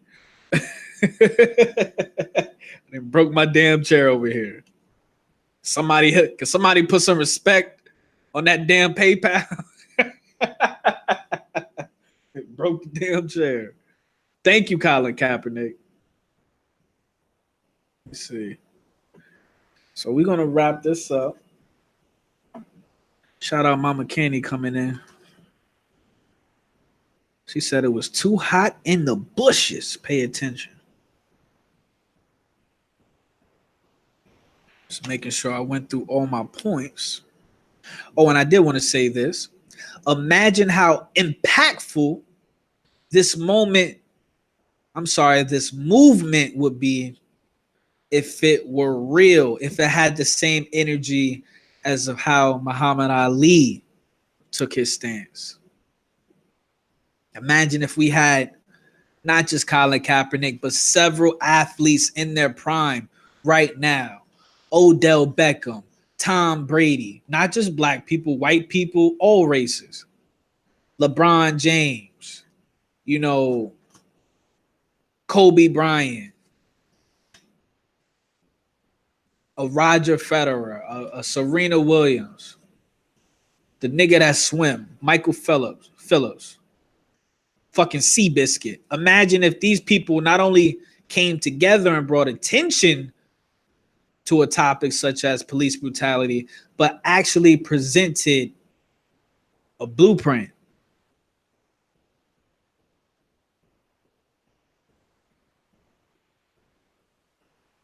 But when I see potential for action, but I don't see I don't see anyone being proactive, that makes me question people's intentions.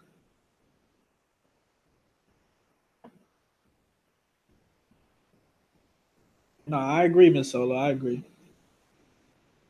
I definitely agree. But you know what? I do also feel like in this world, you're born alone, you die alone. You shouldn't ever feel a need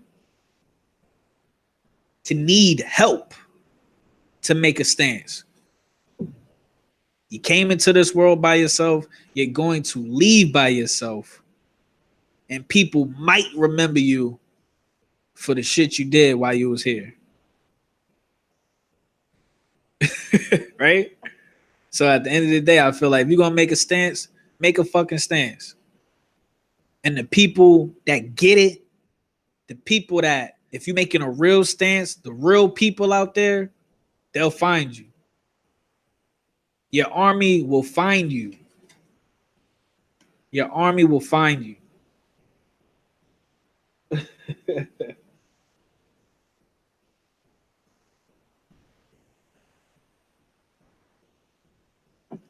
Your army will find you. That's the moral. That's the message of the day. Make a real stance, and your real army will find you. God damn bars. Top 5 people I hate on the face of this planet. LeBron James coming in at number 1. Pancake Drake, aka Aubrey Graham, coming in at number 2. Definitely got to throw Tasha from Power, aka Never Leave the House, Tasha under the bus at number 3.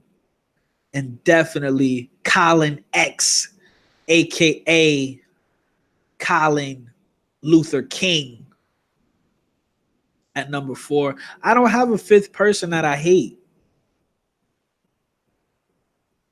or at least that I can think of right now. But definitely those 4. What I want to know, y'all, right now in the chat, top 5 people you hate, as far as in the public eye, top 5 people you can't stand. If they was in front of you,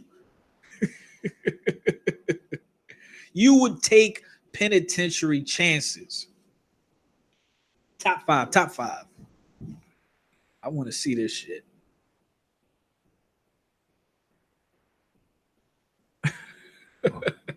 Mama Kenny says, nah, I just had to make sure the bushes were watered. Miss Solo says, like I would like to get about 100,000 people to form a Soul Train line on the White House lawn and kick Trump's ass. Damn. From the beginning to the end of that line. Let's see. Bad and Bougie says, we was looking for you on my panel last night. We needed to make perspective. What you mean? She said, yeah, I crashed. I went, man, when I tell you, that's how I know I'm getting old. That's how I know I'm getting old. 8 o'clock, a nigga get woozy for no reason. 8 o'clock, I'm telling you. My knees start to buckle. My vision get blurry. I'm like, what the fuck? Am I sleepy, nigga? What is this? That's why I'm telling y'all. Y'all better cherish me while I'm here. Cause I'm not trying to be old. 8 o'clock. My whole body, like, nigga, you need to lay down. A male perspective. Yeah, that's a fact, Hyde. Yeah, everybody go subscribe to the Last King live stream.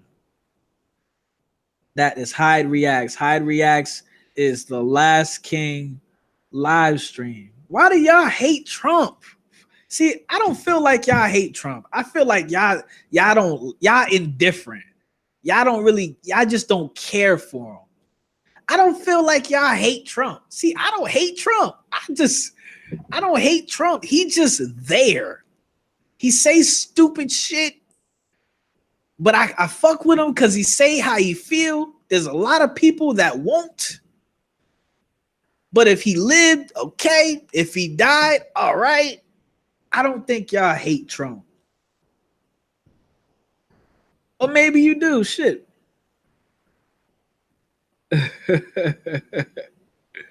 What the fuck? No, I ain't no goddamn pregnant. I'm just getting old. I gotta get my diet right. I be eating Burger King every day. My shit fucked up.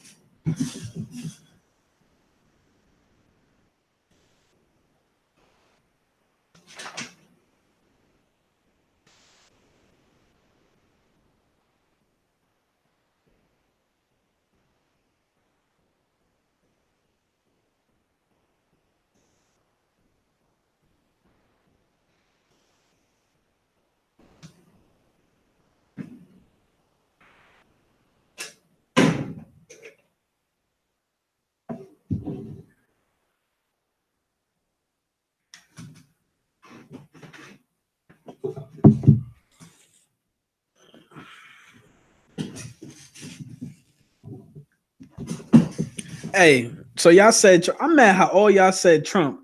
I said name y'all top 5 people y'all can't stand. All y'all said Trump. 5 of y'all said Trump. You said Trump 5 times. Bad and Boozy says we were talking about a guy who wrote me a letter, had 3 women pregnant. Who NBA young boy? Who that? Let me see. Let me see. Miss Solo says, nah, I definitely hate Trump. I agree. Hi. Hate does take too much energy, but that's why I see I'm somebody said this word to me yesterday. I can't what the hell did she say? But I can't remember what she said. But it's pretty much when I hate people, I only hate them when their name is brought up. And then after we're done talking about them, I don't invest any more energy. You know what I'm saying? I think she said conceptualize. I don't know. She said some vocabulary word. Bad and Bougie says definitely dislike him strongly. Hyde says nobody hated him when he wasn't president. And you see how fast that could happen to any of us. If any of us were in the public eye, that's the most scariest thing about being in the public eye. The narrative on us could change in a second. Any of us in this chat right now, any of us right here, right now, when the media said Bad and Bougie, we ain't fucking with you no more. Dead, buried. You're going to be looking around like, what the fuck? What the hell? Wait, what happened?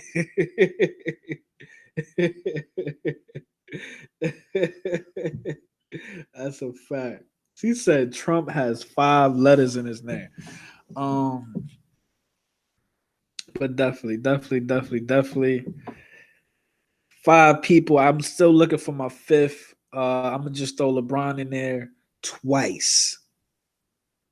And going back to the commercial, as far as the whole Dyke situation, if you look at, I guess they call them liberals, if you look at the left, if you look at Democrats, and I hate titles, but I guess this is what they associate themselves with. It's like this, right?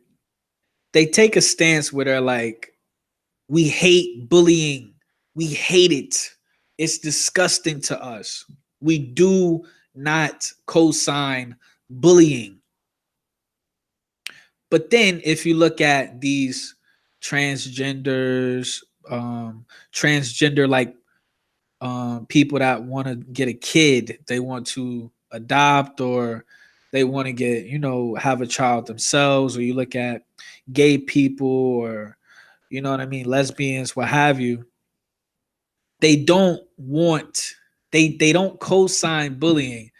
But two gay people, right? So two men will adopt a little girl, right? Whatever race he is, they'll adopt a little girl, and then they'll send that little girl. And before they even do that, before they even send the girl anywhere in life, naturally they'll program that little girl to think that, there's nothing wrong with two men being in a relationship together. Let's just keep it 100. Like I said, I don't give a fuck about like what a person's sexual orientation is. I don't care. Just don't touch my ass. That's how I feel. Respectfully. Do you? It's 2018. You hear it everywhere. We're forced to feel this way. It's 2018. Don't nobody give a fuck what you are. If you gay, be gay. We just ask that you tell us up front.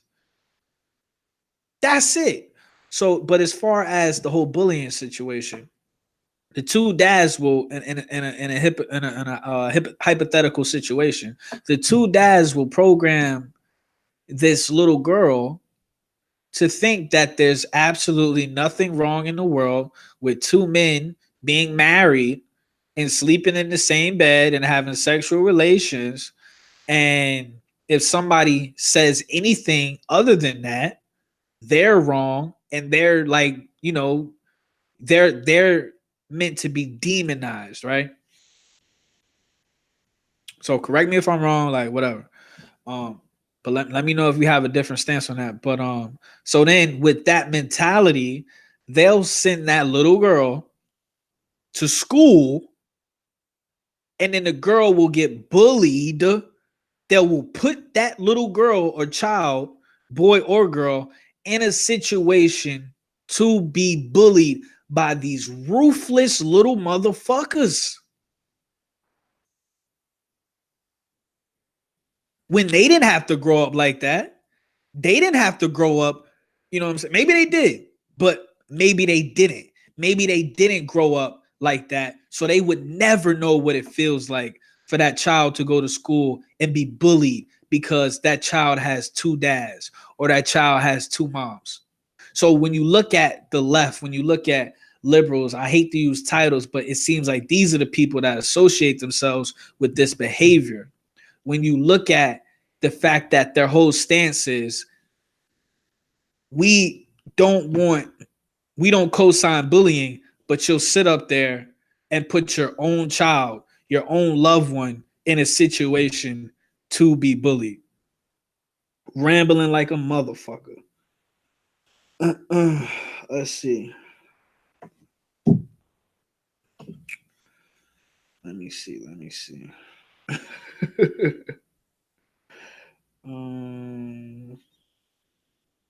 see what y'all talking about. He said, damn, what LeBron do to you? What LeBron do to me? Do I got to show you again what LeBron did to me? I'm not even going to waste my time on LeBron. But this is what LeBron did to me. This is why, this just embodies why I'm pissed off at LeBron. And I might get a fucking t-shirt with this printed on it. Because I feel like 90% of people that root for LeBron or LeBron fans, they've never even seen this picture. This picture was taken like a couple years ago. This picture was taken a couple years ago. I've never even seen this picture till like last month. So yeah, this is my beef with LeBron. This is my beef with LeBron. They call this nigga a king, but like I said, I'm gonna leave that alone. I'm gonna leave that alone. I'm gonna leave that alone. And you know what's so crazy, y'all? I was having a conversation yesterday with my friend. I've known this chick for like 10 years. And we was having a conversation in reference in reference to a video I made like last week. Let me pull up this video real quick.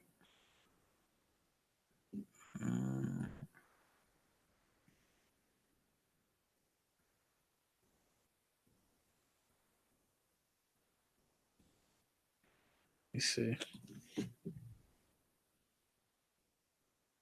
Okay. So I made a video about this chick. Her name is Tess Holiday.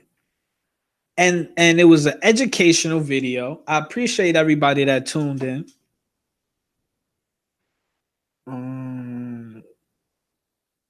But as far as bullying, I made this educational video when it came to this. I'm not about to call her a model, you know what I'm saying? But this female that was on the cover of Cosmopolitan. And the point of the video was I just clowned the shit out of her. And hopefully y'all can go back and watch this video. I clowned the shit out of her because what's happening here is, and I don't know if, you know, in the video, I don't go into detail about, you know, what the message was or what I was trying to really get at. I wanted to leave it in the air for everybody to, you know, put together themselves.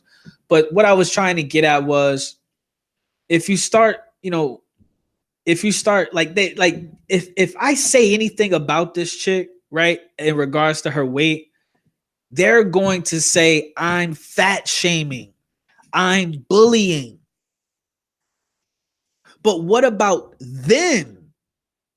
Because in my eyes, all I see is this magazine and the media promoting obesity, promoting being unhealthy, promoting living a shorter lifespan. I was on the phone with my friend. I told her, I said, listen, this right here, if you start seeing more, whether it be on TV shows or magazines, newspapers, whatever you want to call it, if you start to see more magazines with like obese chicks on it, then it's going to become normalized. And it's going to get to the point where chicks don't feel like they need to be healthy. Women won't feel like they need to be in shape. It will get to a point where women feel like there's nothing wrong with me. When in reality, you about 178 pounds overweight. Every time you walk down the street, you got immediate diaper rash between your thighs, right? I was on the phone with my friend and I told her, this is not, they want to promote and push an image of self-love. She's comfortable within her skin. Pay attention to the program. They're promoting self-love. She's comfortable inside her skin. I don't agree with that. Because if she truly loved herself, she would want to be healthy. Meaning she wouldn't be pushing almost 3 bills. You feel what am I tripping? If you truly love yourself, so I gave her this example, and I'm gonna give y'all the same example. After you eat fast food, after you eat junk food, do you love yourself? Do you love how you feel? Answer that question, chat.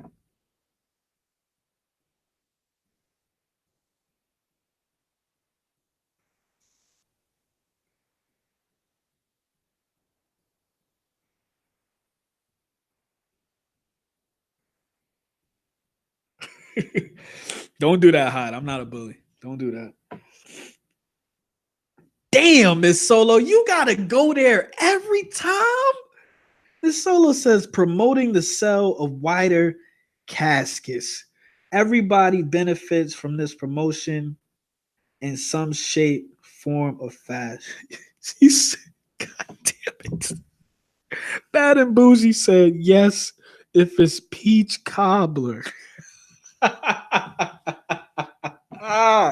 I'm done with y'all. I'm done with y'all. This is why I can't stop. Because when I stop and start to read the comments, man, y'all get me fucked up. The answer is no. After you eat some White Castle, how can you love yourself if you glued to the toilet for the next 48 hours? How?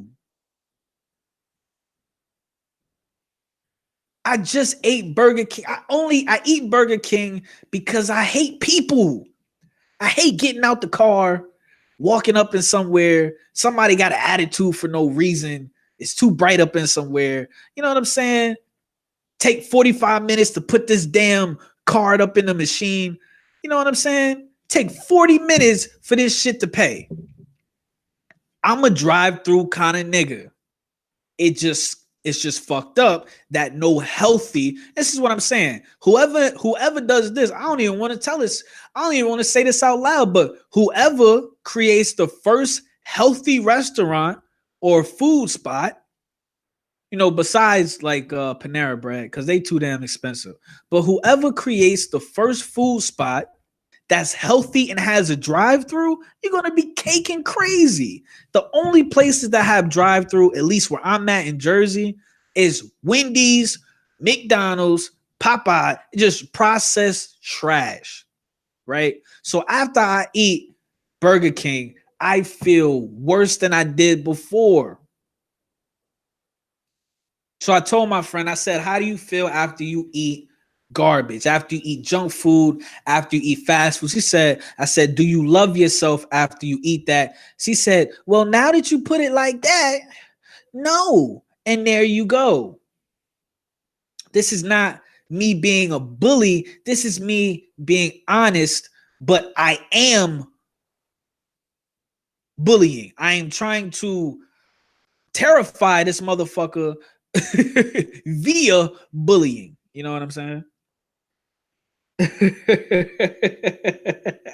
Miss Sola, I don't live to eat. I eat to live. You want to talk about? Never mind. I don't even want to talk about White Castle.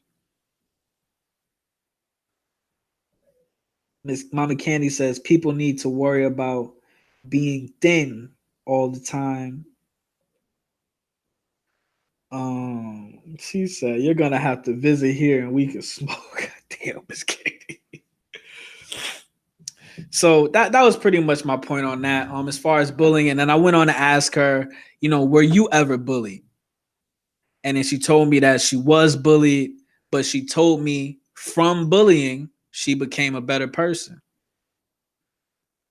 I'll be honest with y'all. If it doesn't involve physical, like being physically attacked, if it's just on some verbal shit, then I'm pro bullying.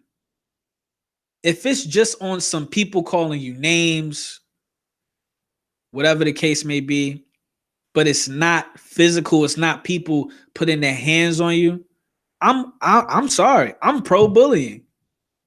If you utilize bullying in the right way, whether it be growing up or whether in your adult life, if you utilize and harness that energy in the right way, you can level up in life, mentally, physically. The goal of my video was to clown this bitch to death. So that when she, so much so that it would inspire her through all the pain and fucking slander, she would do one sit up. Just one. Just one crunch.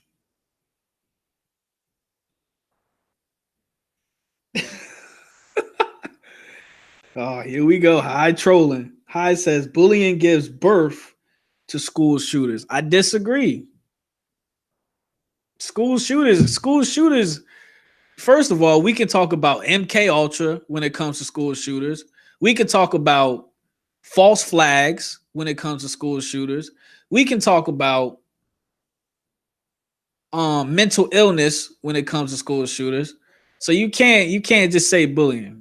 That's too broad of a stance.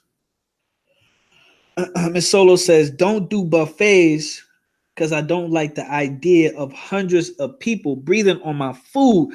Miss Solo, I will pull up in a buffet in a minute. I love buffets. I love buffets. And by the look of this chick on the screen, she looked like she put a couple buffets out of business. Respectfully. Well, actually, fuck it. Pure disrespect.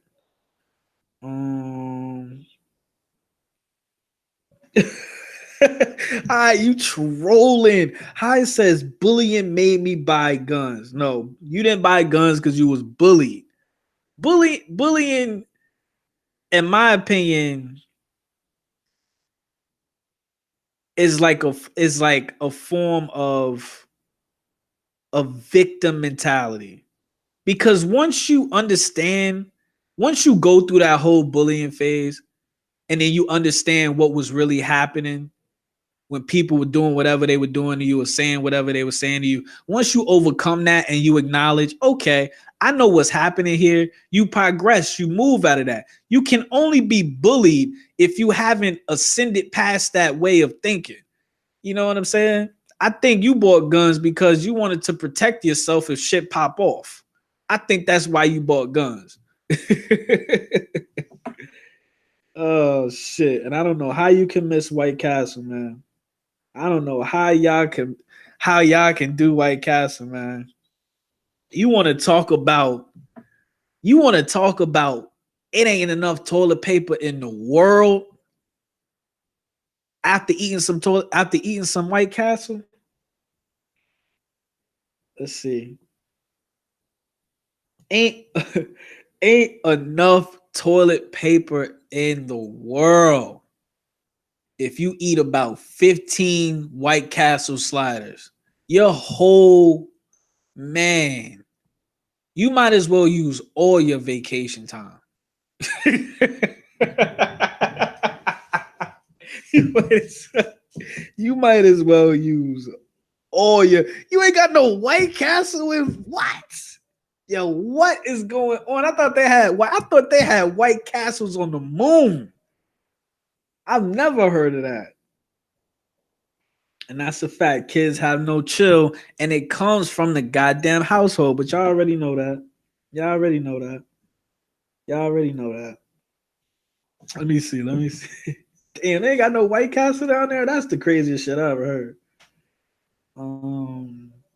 Bad and Boozy says, y'all have me busting up in this office. Bad and Boozy, you supposed to be working. High says the school system don't offer help to the kids who get beat on regularly. A lot of kids are passive, but also a lot of kids are pussy. A lot of kids are pussy, man. You know, let's just keep it a bean. A lot of kids are pussy, man. And not because of them, it's just the way they're being programmed to be pussy. They sit in the house all day and play pussy ass video games like Fortnite.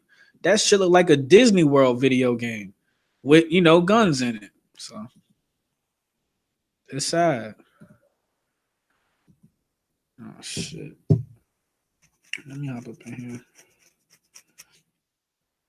here. Mama Kenny says no, because she got it in her head. She's sexy, so you can't. so you won't change her mind. Yeah, that's a fact. They are. I mean, I don't want to say it. I don't want to say it, but these kids are pussy, and and it's sad because if you're a parent, if you're an adult and you try to be hard on your kids, all the kid got to do is tell one person that you disciplining them, and then government can do pretty much whatever they see fit. You know what I mean? Um, but like I said, like she told me, as far as bullying, like I said, I was bullied. I came out a better person. If I wasn't bullied, I don't know how I would have came out. I might have came out soft if I wasn't bullied. I was bullied and I became I don't want to say thug, but in middle school, I was bullied to death to the point I just said, fuck it. I gotta be like y'all. And ever since then, I went through that. So it's phases. You go through the bullying phase, and then after the bullying phase, where you're like, well, you know what? I gotta be like them if I don't want to be on the other side. And then you go through that phase where you're like, I don't even have to be a bully anymore.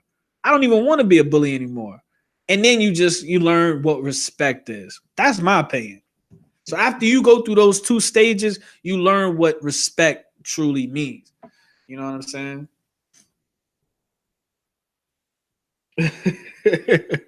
You said, Miss Solo says, Miss Solo says, and look, and I have respect, and like Bad and Boots just said, because you're strong, but some people can't take it. I agree. I know people that it's just in their blood to be soft, and they need people around them. I know it. I have family members. It's in their blood to be soft. They're good people. They're great people. You hang out with them, you have a good time, you have a great time with them. They good people. It's just in their blood that they're soft. So it's imperative for them to be around people that truly care about them, you know what I'm saying, and look out for them. That's the only solution I have for those people. So I definitely agree with you. Um, but real quick, Miss Solo says when my daughter was 4, she asked a woman that was smiling at her if she chew rocks. The woman's teeth were jacked up. High says some kids bullied and then kill themselves. They see no way out of it. They never tell anyone because they are embarrassed to say something. And I feel like that comes from the parenting. When you decide to lay down and bring a human being into this world, you have to be everything for that child.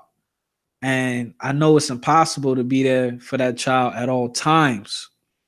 But if nothing else, that child has to know if they can't talk to anybody else, they have to be able to talk to you. And like I said, we did a story last week about this 9-year-old that killed himself because he identified as being gay and he was bullied. The mom apparently came home, and the sister told the mother, her daughter told her that her son committed suicide because he was being bullied for being gay. So like I said, I can only speak for myself. Like if I had a child, a little girl or a little boy, I would just every single day reinforce, reinforce, reinforce. I'm here for you. Whatever your punk ass need to talk about, you talk to me. Because if you kill yourself, we gonna have problems. That's just how I talk. That's how my grandma talked to me. That's how my mother talked to me. You can't be a little bitch ass nigga out here committing suicide. Fuck is wrong with you? I'm telling y'all how this is how I was spoken to.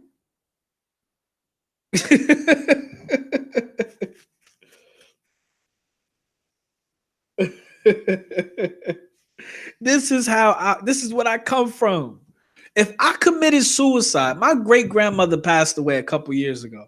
If I committed suicide, let me see my grandma in heaven or wherever the hell we go after this. My grandma would call me a bitch ass nigga to my face. My grandma would call me a bitch ass nigga. Oh shit. I said he should have got the strap.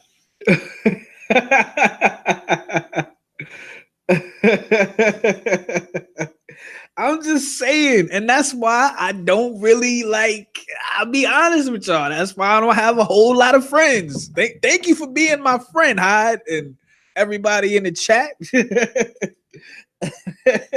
said,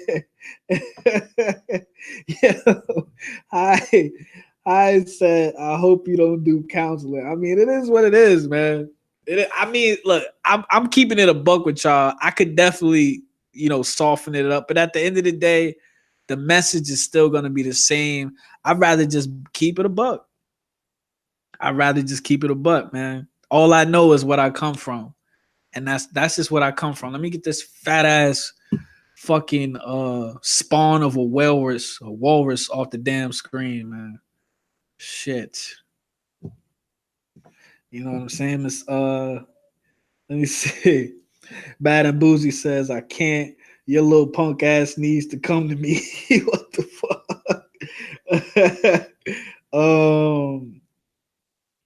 The Solo says, you have to know your babies from conception. That's another thing. You got bitches out here smoking weed while they pregnant. You got bitches out here drinking liquor when they pregnant. Come on, man.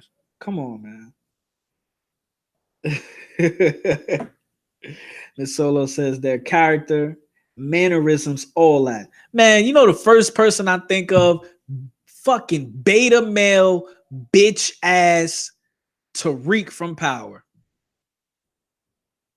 That's the first person I think of when I think of bitch ass sons. Did y'all see the episode on I guess it was Sunday? Did y'all see that episode? When I tell you, I wanted to literally pick my TV up and launch that shit. I'm not lying to you. Yo, you want to talk about, we just went. Fuck Colin Kaepernick. As far as Colin Kaepernick, how low-key T feels about Colin Kaepernick. Fuck Colin Kaepernick. If he was about that life, he would have been about that life from the front door.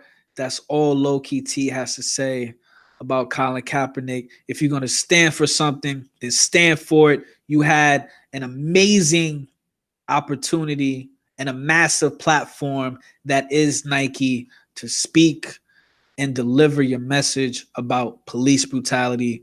You opted out and chose to read a script about following your dreams. So fuck Colin Kaepernick for the 100th time. Fuck this nigga with a broomstick.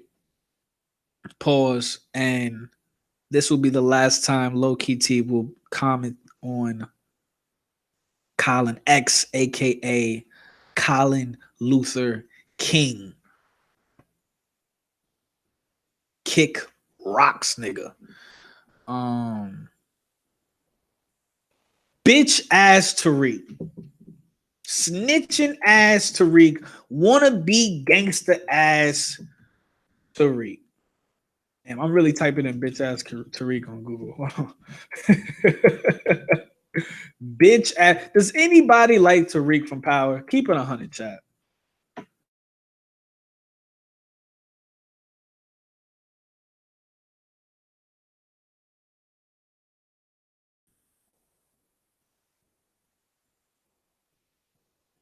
Look at this kid, man.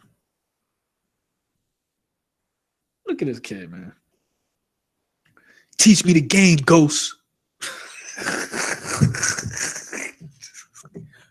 Teach me the game, Ghost. Shut your bitch ass up, man.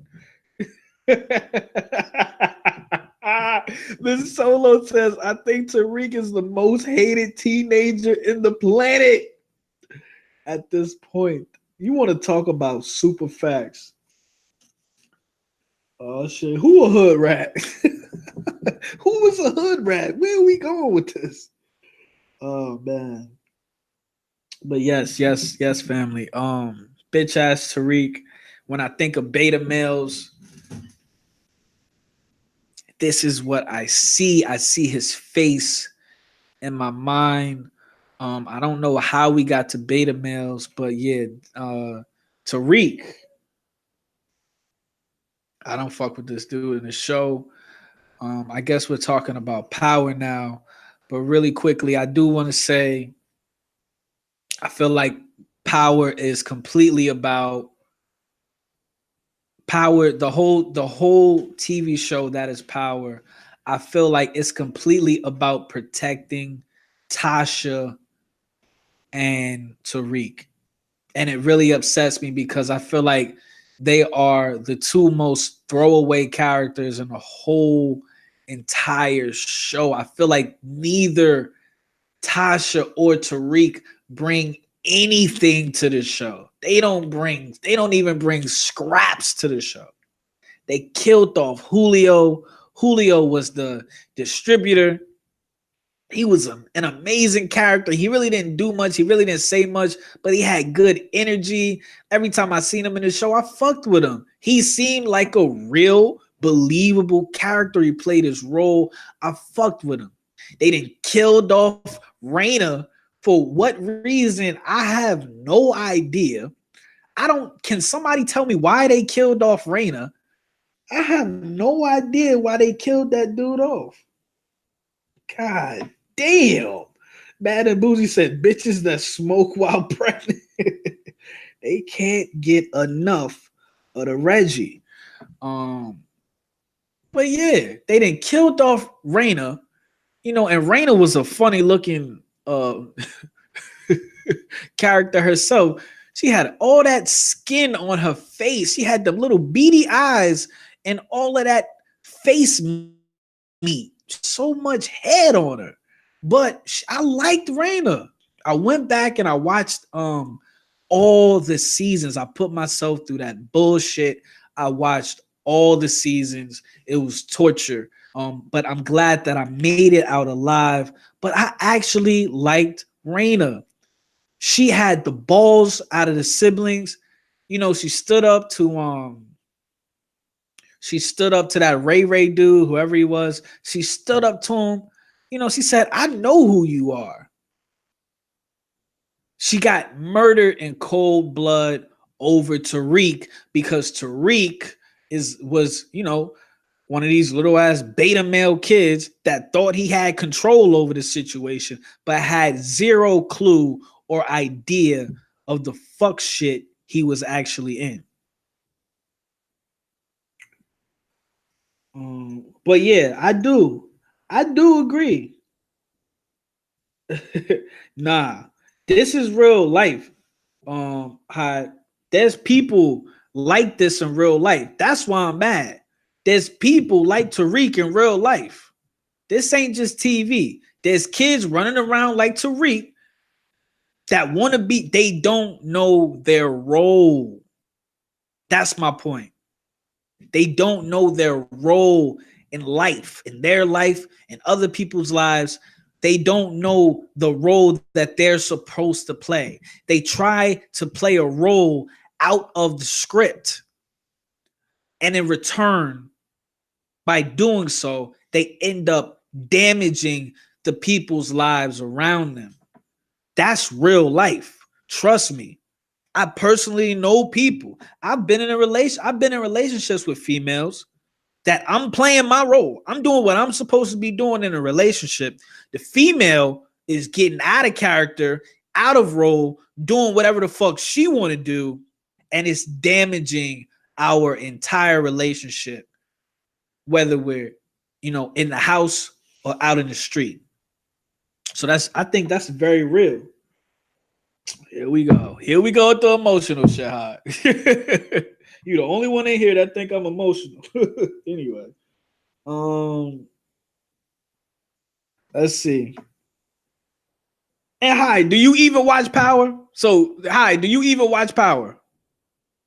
How many seasons of Power did you watch, Hi? Because I want to see if you qualify to even question my judgment on this show. Let's see. Miss Solo says, for him to bring that emotion from people through acting, that's talent. And I agree with that. That is talent. The fact that he could make me hate him, and he could, but look, it could go either way. He could be so talented that he's acting out this character, or a lot of times, a lot of characters in these movies are selected because that's who they are in real life. Don't get it twisted. A lot of these people that are casted, that's why they have people that cast the characters. Their job is to go out and do the research on these people to find out who would play this role the best. And a lot of times, in my opinion, it's based on who they really are as a person. Look at 50 Cent. 50 Cent is 40 something years old. I think 50 Cent is 43 years old. But all 50 Cent has ever wanted to play, the only role 50 Cent has ever wanted to play his whole life was a gangster.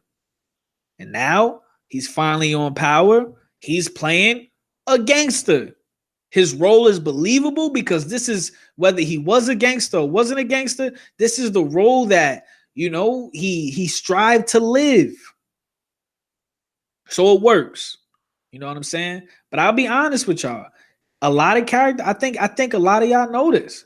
A lot of these people that are casted in these movies, especially like these horror movies, like, so when you say like a Shining, I don't know if y'all ever watched The Shining, but they said Jack Nicholson was really on some shit like that in real life. You know what I'm saying? You know what I'm saying? Hold on, y'all.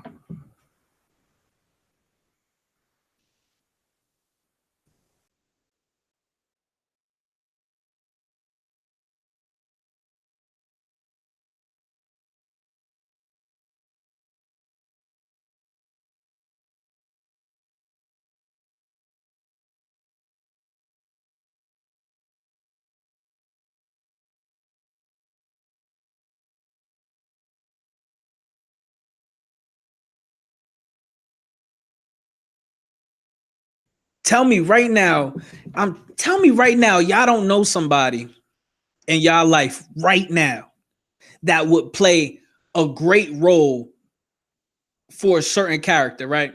I know this girl in my life right now. She lie about everything. Lying is like breathing to this chick. When I make her tell the truth, she get pissed off at me. If I go at it with her long enough to when she just gives up and finally tells the truth, I can't talk to her for like a week because she is gonna hold a grudge. And I say that to say this: she would play a great pathological liar in a TV a situation setting or a movie because it would be like breathing. That role would come effortlessly to her. She a lying ass bitch. Respectfully. Respectfully.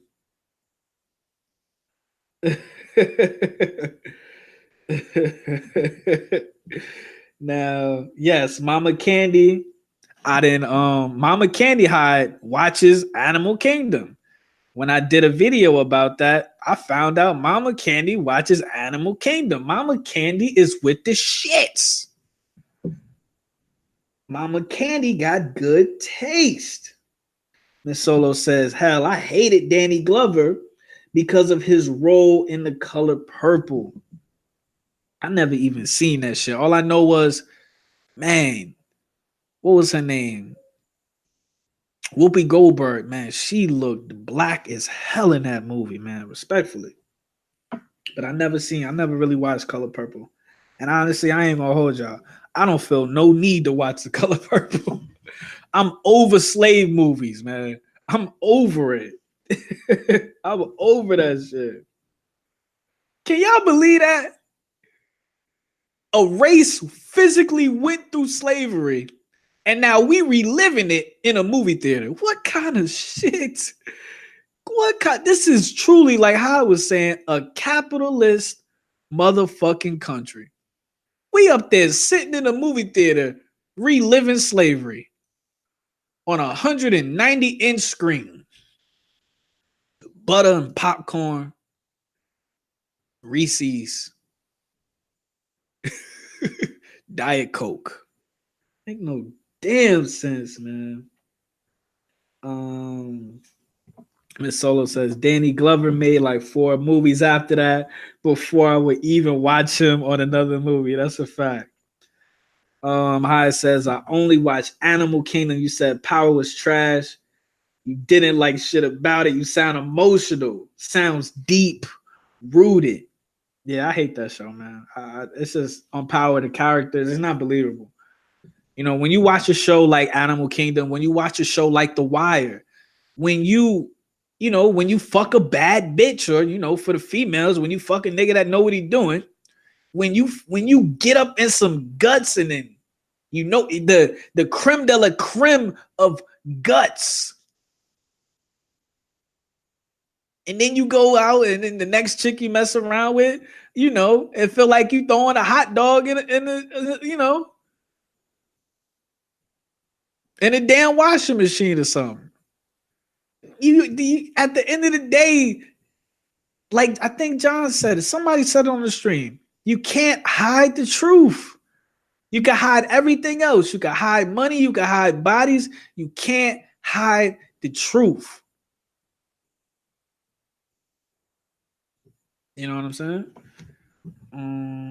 Yes, Animal Kingdom is definitely a good show. Miss Solo says because 50 ain't a gangster for real though. Yeah, apparently he stole somebody else's identity. Yeah, 50 Cent got hot off of being shot at.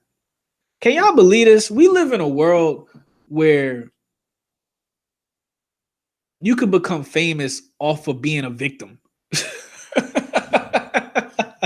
Yo, we live in a world where you could become famous off of being a victim. We live in a world where you're considered a tough guy when you're being shot at and hit. Nobody talks about the shooter. Nobody respects the shooter. Everybody respects the victim. So that pay attention. Pay attention. Pay attention. Let me hop up in here. Let me hop up in here, man. Queen of the South. I keep hearing about this show. I've never even shit. Hi said this is a family show. Oh man. Respect the shooter, man. Let's see. I appreciate y'all for rocking with me. We up on here. We ranting. We talking some bullshit. I might even have to open up the phone lines for a little bit. What y'all think? Y'all trying to call in?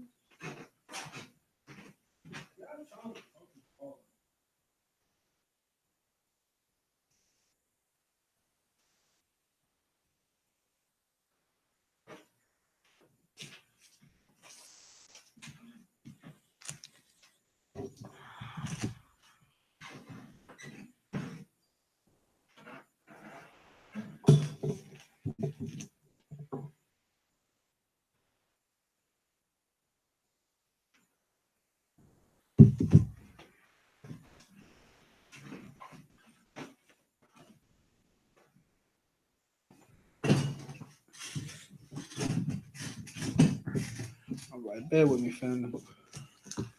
I'm gonna open up. Low Key T is gonna open up the phone lines, and if you want to chop it up with Low Key T, we gonna do that tonight. So give me a minute. Let me set this shit up. I'm a one-man army over here. Everything is raggedy over here. So bear with me. Bear with me.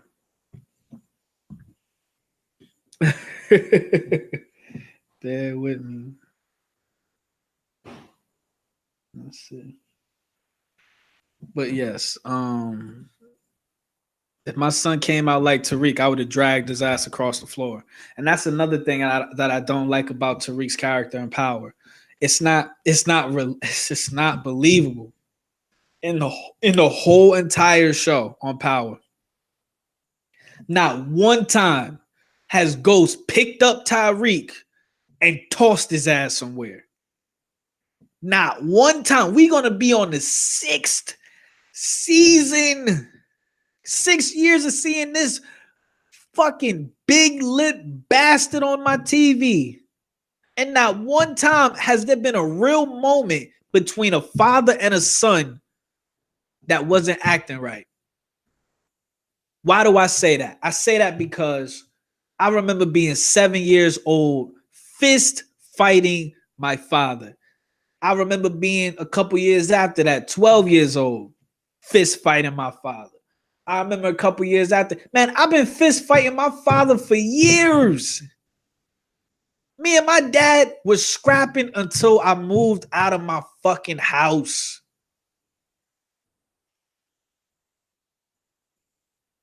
So that's why my stance is like, this shit isn't real. Like, I don't understand.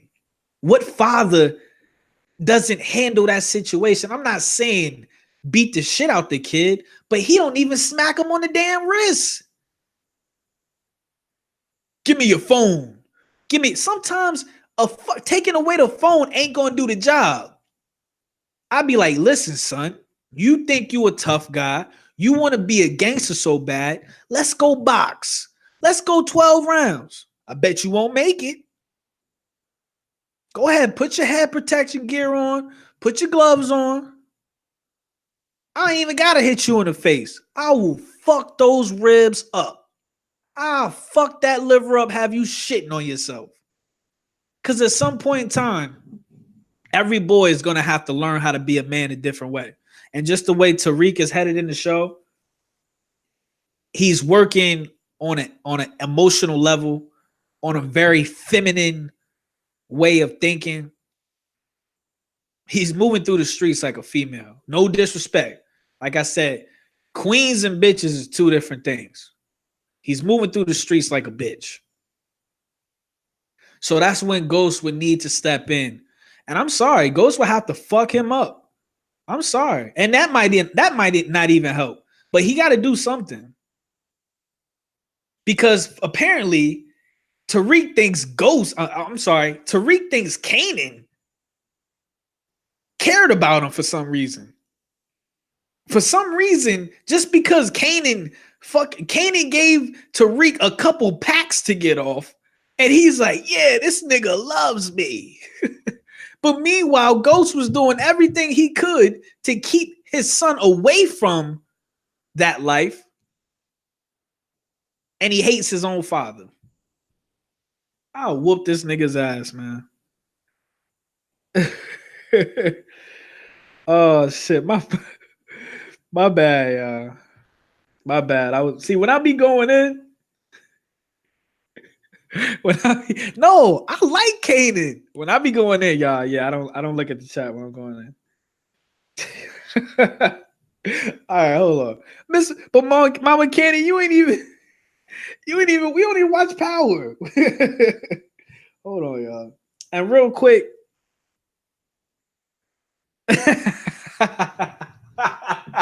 I like Kanan. I'm pissed off that they killed him in Solo. Okay, all right. I like Kanan, even though he looked like that nigga was crispified. Kanan was crispified in the last couple episodes.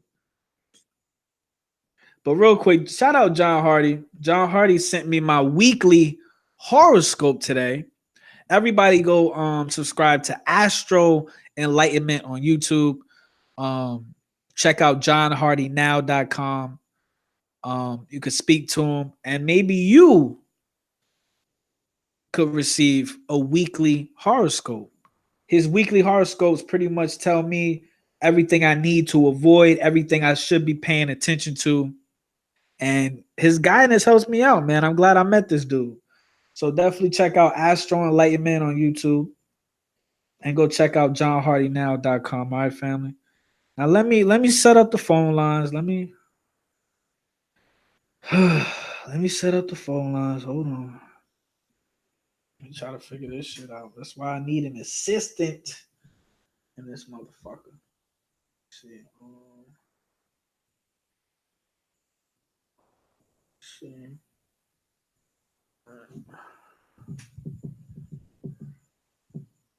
All right.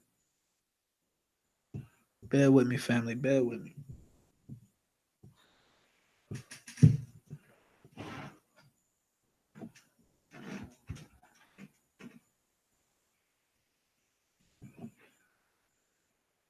Bear with me.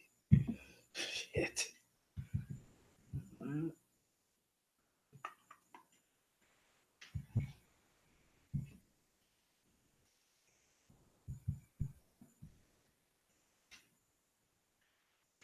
I'm surprised that shit worked. I'm surprised that shit worked. All right, what's the damn phone number for this shit? All right, put the phone number in the chat so y'all can call in and talk y'all shit. 201 491.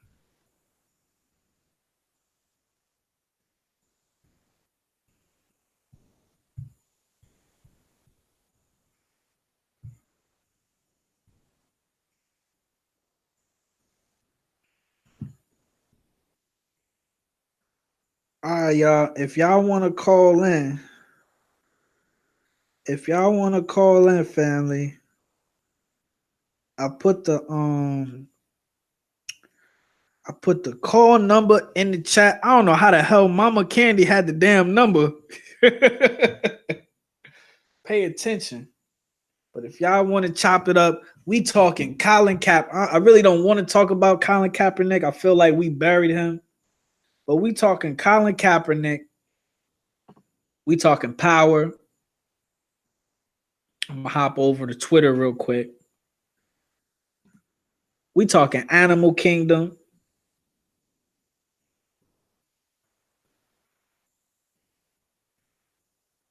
Apparently, Joe Budden responded to Eminem on his podcast. What the fuck?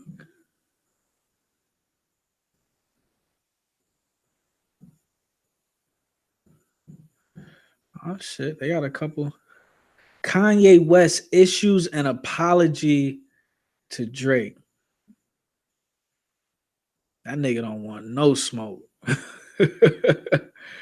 Kim Kardashian West is working to free another convicted felon. All right. Let's see. Well, let me see. Who is Kim Kardashian trying to rescue?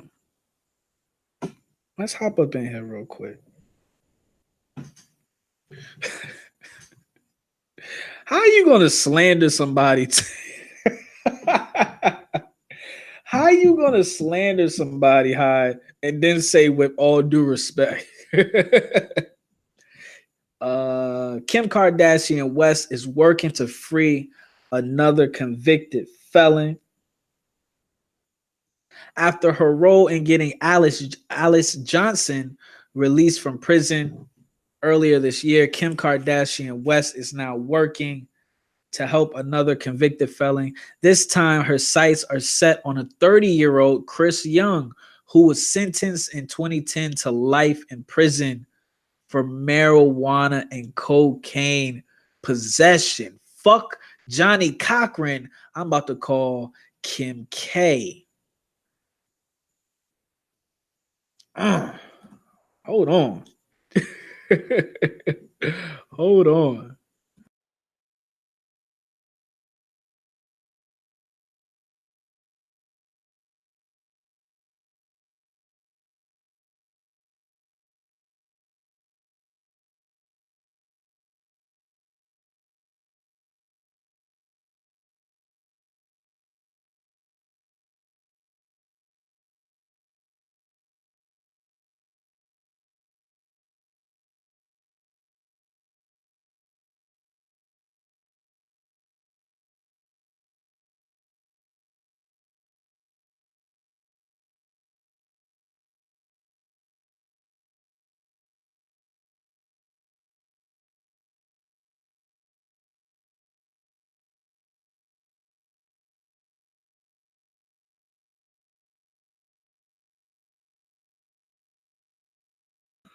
All right, let's get to it.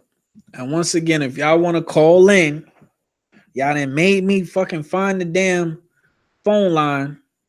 Call in. After 21 years in prison, um, hold on. I don't give a damn about Alice Johnson. Who the new nigga? All right, let's see. Let's see.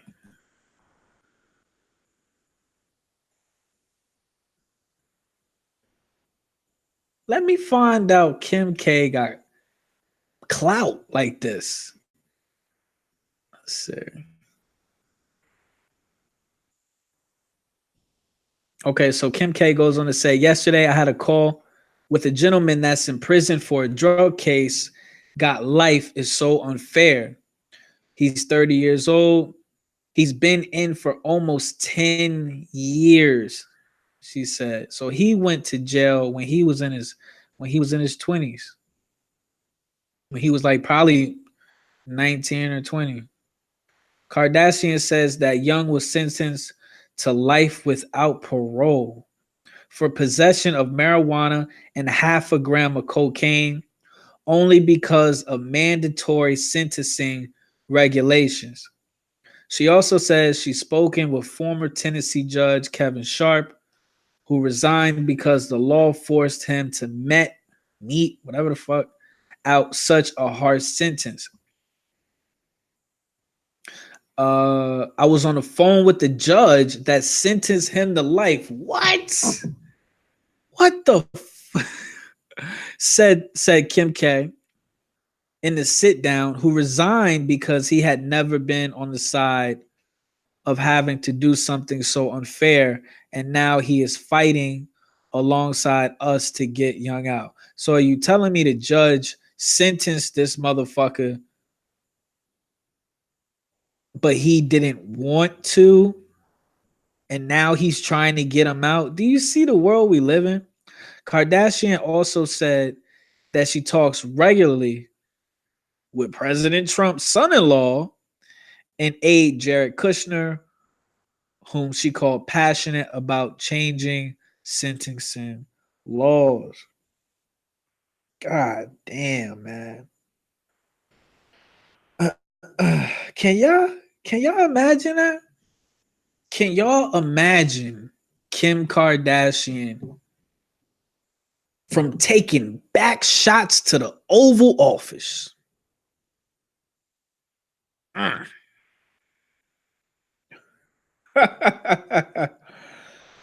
Oh man. Allegedly, well, whatever. I'm so used to saying goddamn allegedly. I say that shit even when it ain't alleged. Bad and Bougie says she brings awareness, so now she should run for office and correct the whole justice system, right? Hey, if she out here freeing niggas, fuck it. I don't know who, what, I don't know. I don't know what kind of superpowers Kim Kardashian got, but if she got pull, if she got clout and she using her powers for good, not evil, I'm riding with her. If Kim Kardashian ran for fucking whatever and she was freeing niggas, I'll vote for her. Fuck it. I mean, let's just be honest, man. People with this level of status and resources and financial freedom, this is how they're supposed to be using their status. This is how they're supposed to be using their status. It's not only supposed to be for, I'm going to buy some shit only 1% of you motherfuckers in the world can afford. You don't get no, you don't, let's just be honest. You really don't get no cool points for that shit.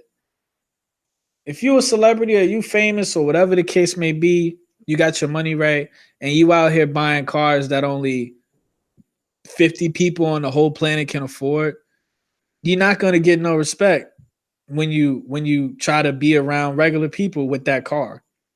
Now, if you're giving back and putting people on, that's when you get respect. So it is what it is. It's just a level of greed.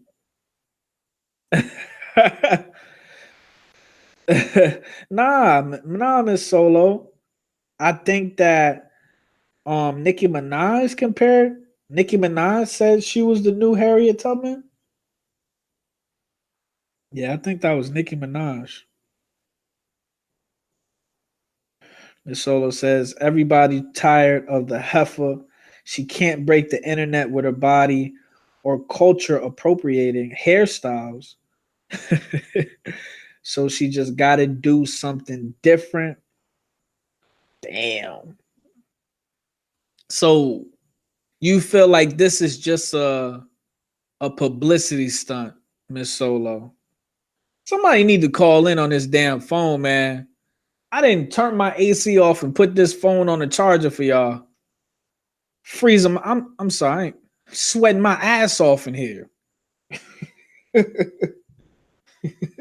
I'm sweating my ass off in here. Um, I'm riding with it. I like it.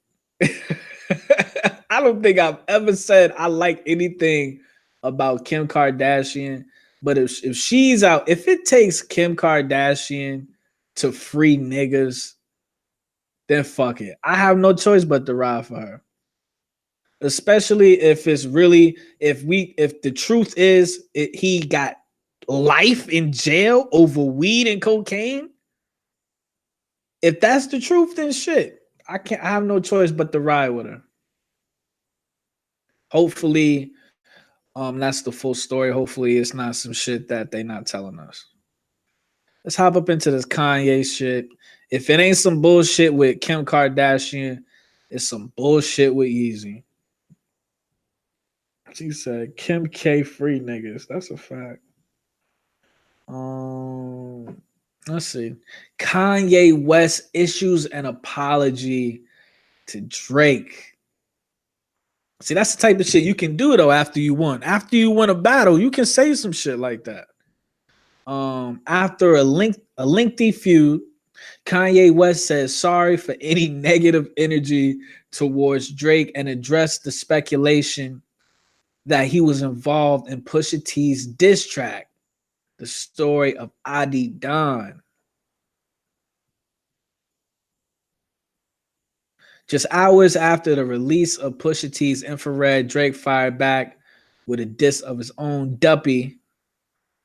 Pusha T generated buzz after his new song Infrared referenced Drake's alleged use of ghostwriters. It's not alleged. Somebody came out and fucking said they wrote for him. Hours after its release, Drake fired back with a diss track of his own. Let's see.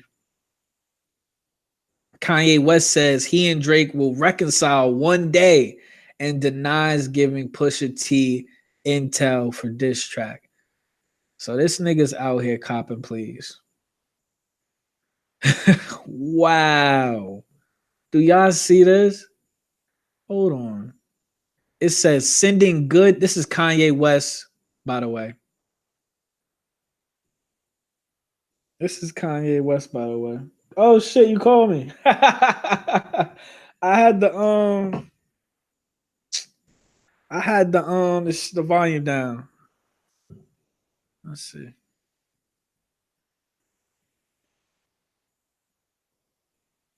All right, call back. Call back, Miss Solo. Kanye West says on Instagram, sending good energy and love to Drake and family and crew. I haven't seen the show in person, but the images look incredible online. I understand where the confusion was started. Started. Well, now it just looked like Kanye West don't want any smoke, man. Is this a situation where Drake has something on him and he just really don't want it to get out? I don't really know what's going on.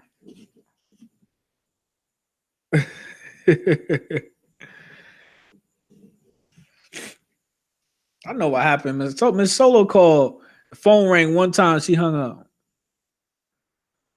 Let me see. Kanye West says, "Let me start by apologizing for stepping on your release date in the first place. We were building a bond and working on music together. including squashing the issues with Cuddy at our office. Oh my God.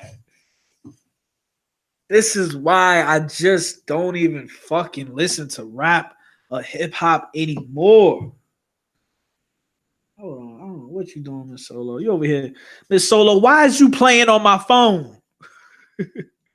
Why is you playing on my phone, Miss Solo? I gotta call her.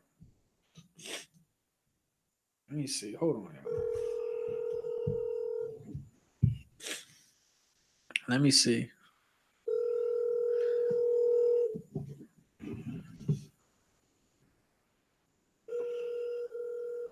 See, Miss Solo playing on my phone.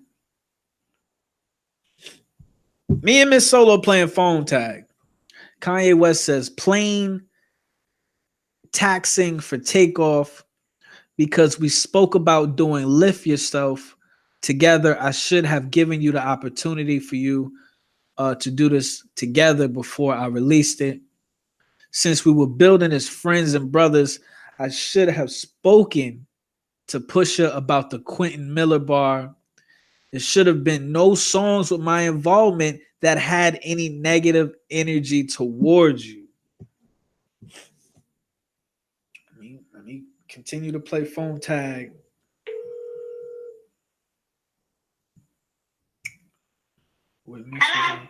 Miss Solo, why is you playing on my phone? Hello? Miss Solo. Oh, shit. Hold on, y'all. See? I told you, everything raggedy over here. Everything raggedy over here. Pay attention. Let me see.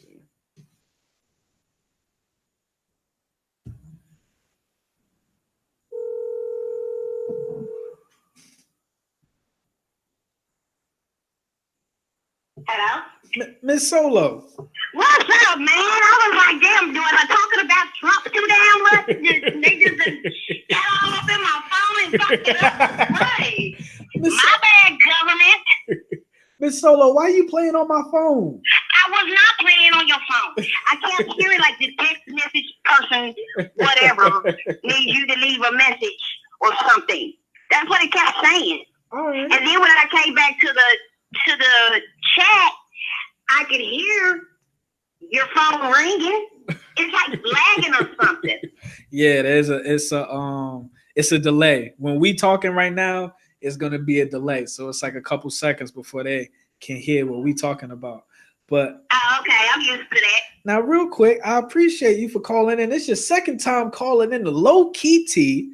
I know I got to call in and talk shit with you. I do gotta say this because I know you with the shits.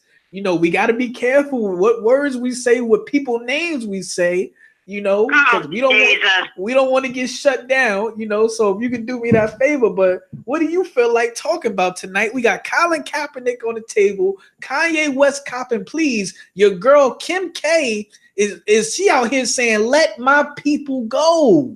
Them ain't no people, she just need to dick the stuff. I'm sorry. Is this a family show? God, my bad. My bad. I don't know. I'm done with the Kardashians. Like I can't do it with these heifers. Tired all of them. But she's saying, let my people go. I mean, you don't put. It ain't her people. She's just picking out people. She just like got a bunch of people that's in the. Hell, I could go to the Pulaski County Detention Facility. They got a whole list of people that I can just pick one. And be like, yeah, I think I want to do something for them today. She ain't doing nothing special shit. And now when she can release a whole detention facility of people, then you can come and talk to me. But she doing this one person at a damn time. You know how many people locked up right now for some bullshit? So she don't get no respect from Miss Solo at all. None at all. Because all she did go to the White House, snap a couple pictures, and be cute up in the Oval Office after she laid it down, spread it wide, so little Trump can get his. My bad. Allegedly, my ass. That's what she do. She famous for a sex tape. Quit tripping. Like, ain't nobody finna talk today. ain't nobody finna come at me with that. No, that's the truth. Like, she had this interview talking about her daughter asked her, Mommy, how did we get famous? And all she can come back in is, we on TV. No, tell your daughter the truth, boo-boo. Wow. Tell her the truth. Wow. I didn't even hear about that. And give Ray J his credit. Wow. And your mama, the main pimp out of everybody. Now you gonna make me go watch that video. I never even heard of that.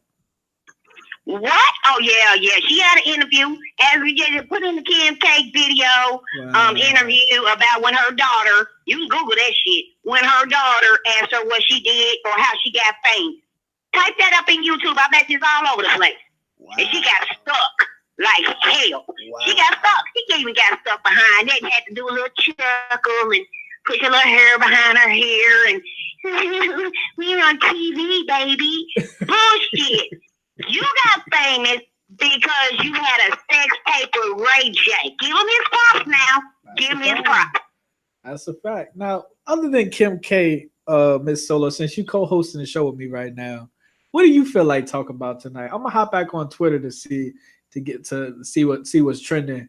But what do you feel like talking about, Miss Solo? I don't know. I mean, I've been in chats all day. You know what I'm saying? So I haven't really got the tea on a lot of stuff. Well, we got to go see this movie tomorrow because I don't know if you come. Yeah, I'm going to see that. I got my money ready and everything. I done been to the Dollar Tree. After that, y'all got my snacks. I found my Michael Kors purse, the big one. I got my little drinks together. I'm ready. Yeah, I'm that serious. We gonna have to do a review. For some reason, I feel like you ain't gonna like it. I'm scared as hell. But I feel like you ain't gonna like it. I love that kind of stuff. I love it. The trailer almost made me piss on myself. Well, and that was just the trailer. And for everybody, we're talking about The Nun that's coming out tomorrow. It's a spinoff of The Conjuring. Have you ever seen The Conjuring, Miss Solo? Oh, God, yes. Did you like it? Did you fuck with it? Yeah. Sure did. I always wanted to know what's up with that nun in that picture because she came straight up out that book. Straight up in The Conjuring. I was like, what's wrong with that heifer? You know what I'm saying? But she's creepy as hell. But I never thought that they would do a movie about her. I thought she was just something added on to, bring some scariness to the movie. But now they done made a whole movie about it. So I'm like, I'm ready for it. I'm here for it. And we was talking earlier, and we was talking earlier, and we was talking about how they didn't watch this fucking movie at a real life cemetery, and you said you with that. I think that'd be kind of cool. Like I have been on a I like cemeteries.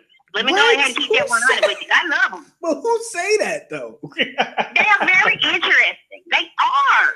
I really would like to go to the Forest Lawn Cemetery in California. That's where all the Hollywood stars and stuff are buried at. I'm going to go see, when I get to Detroit, I'm going to go see Aretha and her family. They all buried up in Detroit. They got I've seen Donny Hathaway's grave site in St. Louis. I mean, I just like stuff like this. But see, that's different. You paying your respect. These people are there to watch a movie. You don't believe in ghosts and spirits and shit? Nah, I don't ever see them. God damn. They don't ever mess with me. But that don't mean you should be bringing them home. Well, I ain't saying it's gonna be a hell. If I go watch this movie, The Nun, it could be a spirit that come in and attach itself to me because I'm watching that scary shit. Or I buy the movie, I watch the movie in my house. I gotta stage my whole house down and all that. Cause on YouTube, I like a lot. I like to watch a lot of stuff. Like I like to watch. Okay, I got off into EVP. Do you know what that is? Nah, what is that? Okay, EVP is when you have like a scanner or a voice box or something like that, a speaker box, where it takes the white noise and you can hear the spirits talking through it. Oh, hell you use crystals and shit like that. Hell and so it's like I watch those YouTube videos because they be trying to get in touch with people like Kanika Jenkins. They get in touch with Michael Jackson. XXX Tentacion. I mean, like, and it's dope. I love it. But then it's like when I listen to it in my house, it's like, okay, where my sage at? Where my sage at? You know what I'm saying? No, I feel the same way. I feel the same way. I hate watching those type of movies at my house now that I'm getting older. I don't want to invite that into my house. Ah, well, it's all good. I mean, it's just movies. You know, it's all in good fun. But I mean, I like it. Anytime you feel like a spirit around you or something, it get a little cold in your room and you know you ain't got the AC on, you be like, just go to the light. Go to the light. Just go to the light. Whoever you are, go to the light. Then it get hot up in there again. I'm trying to tell you. But who is you? How you doing? Who is you telling to go to the light? Hell, whoever coming around me. And I've been to a lot of places, and it's like, oh, I feel something. Because, I mean, me personally, and I don't tell a lot of people this kind of stuff, but I'm an empath.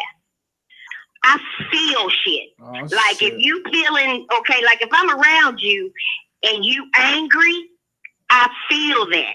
And that makes me feel angry. So it's like I got to be careful on who I'm around and who I'm, you know, where I'm at. Like I can go in a club or something and everybody look like they having a real good time.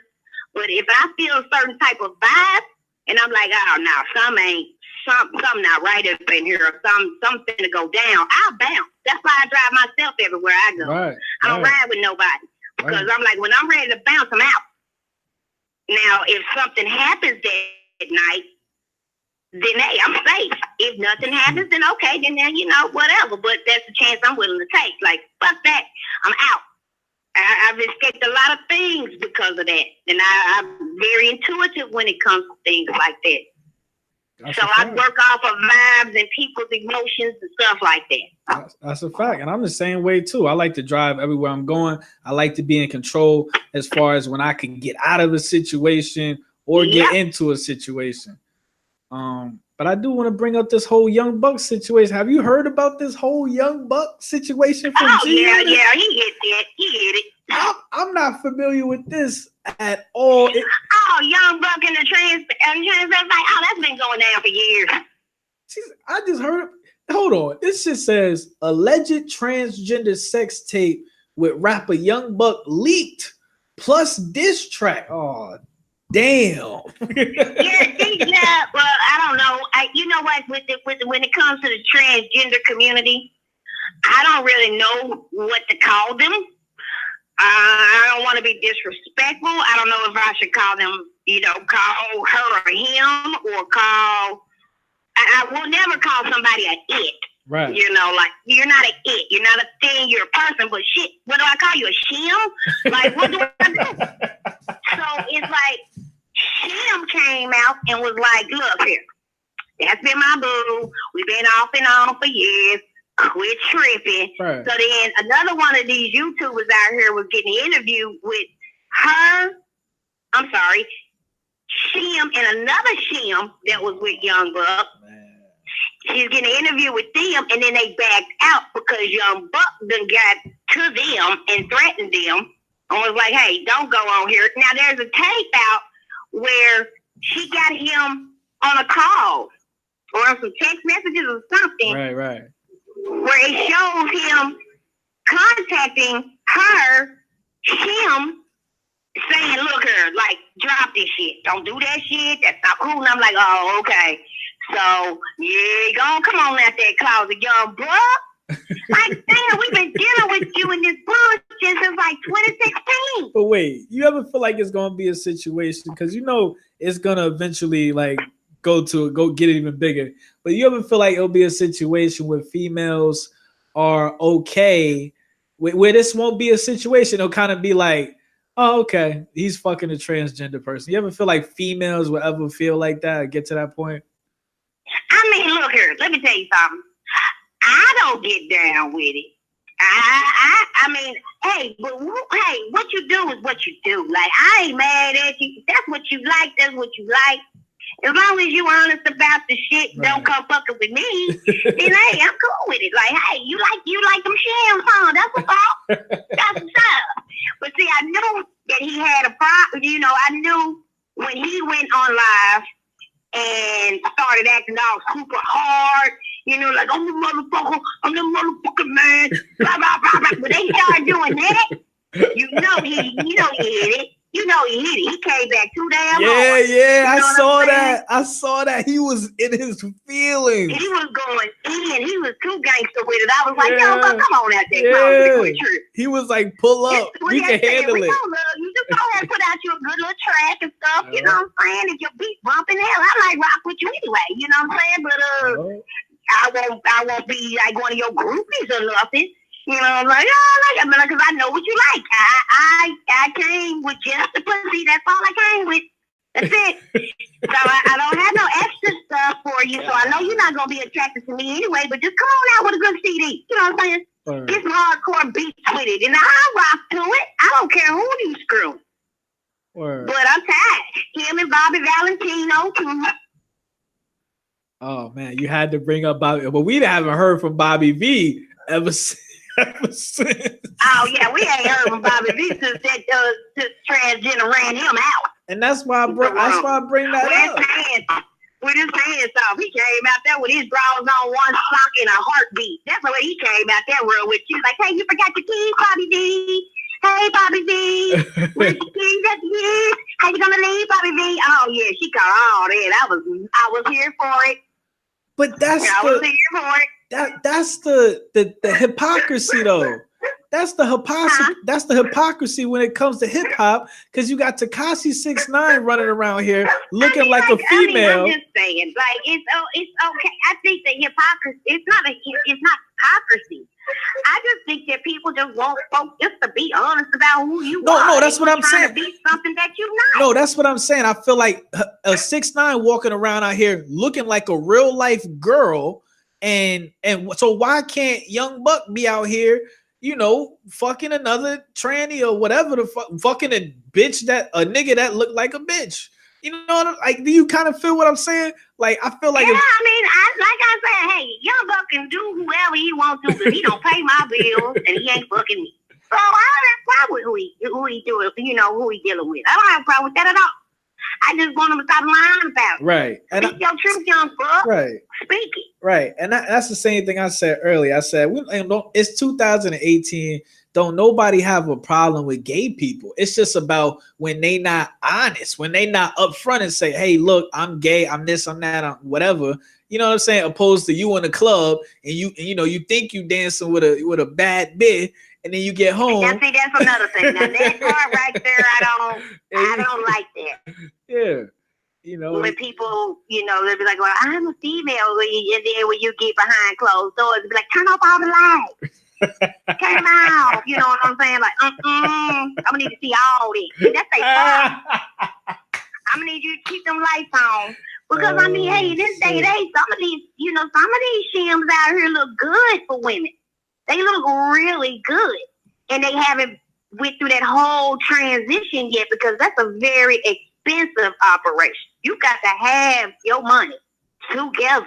Right. You got to go through a lot to be even in transition. You got to go through so many months of counseling. Right. You got to have about at least $150K just to even get it tucked in or cut off or any of that. You know what I'm saying? You got to go through a lot just to get to that process. Right. So a lot of them out here, they look good. They look feminine. Right. You know what I'm saying? Because the first thing that they do, as far as a man goes, is the cheapest thing you can do surgically is to get that Adam's apple shaved down. Oh, shit. You know what I'm saying? So, because it used to be a point where it's like, oh, you look at her, you look at that neck. We're like, oh, look at that Adam's apple. You know, but nah. Now they can get that shaved first. Then add them titties, and then go for the rest of it. The reassignment surgery. Right. You know what I'm saying? They do that in stages. Right. And it's like the one that's calling him out, she look a little rough. She look a little rough. I looked at her right off the top and was like, yeah, that's a dude. With good makeup skills, though. Good makeup skills and a good weave. That's a fact. And you know what? I'm just looking at this article right now. It's saying Cardi B might have herpes. Let me pull this. Well, I think all of them do. Let me put this on the screen. It says I Cardi. think they all do. To be honest, I mean, herpes is very common. I guess. I mean, a lot of people who have it don't even know it.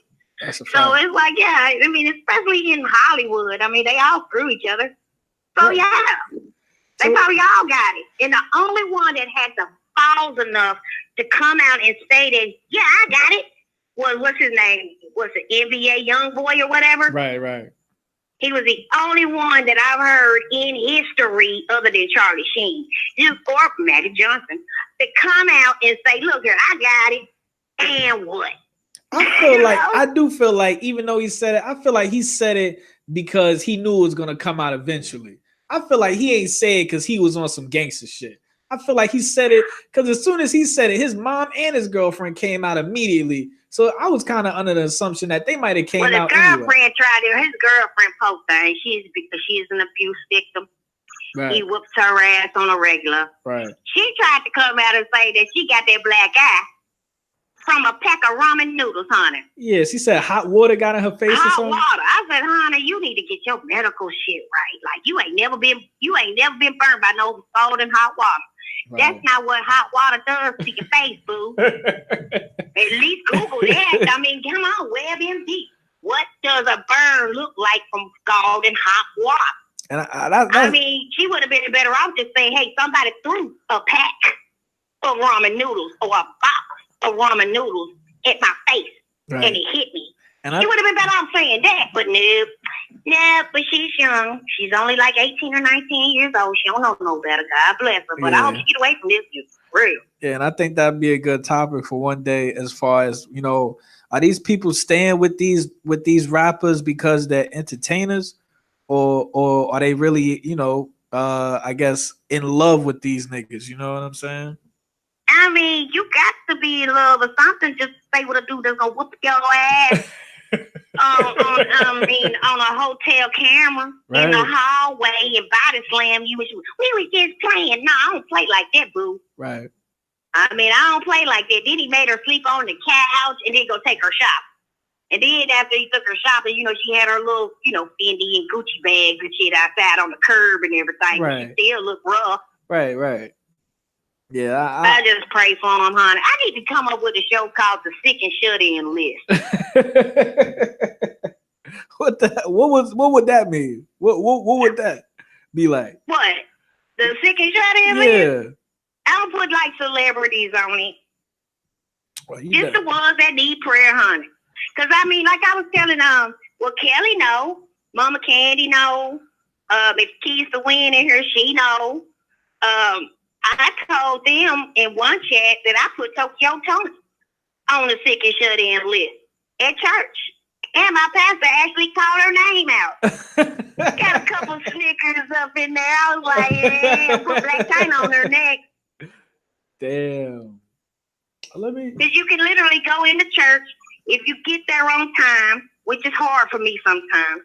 But if you get there on time, they got a list. And it's Sick and Shut In list or whatever. You just write a person's name down. And the pastor get up and just be calling out these names and he start playing. I had Tokyo Tony on there one time. Oh shit. Let me get to this real quick because this just came out about Cardi B.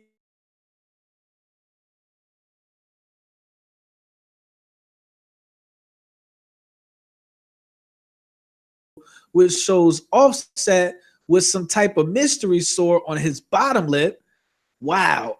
Some fans online are speculating that it could be a cold sore, which is caused by herpes simplex A virus. And then in a picture with Cardi B they showing, it looked kind of like she got a fucking cold sore on her lip too. And my question to you is like, what? It looked like these.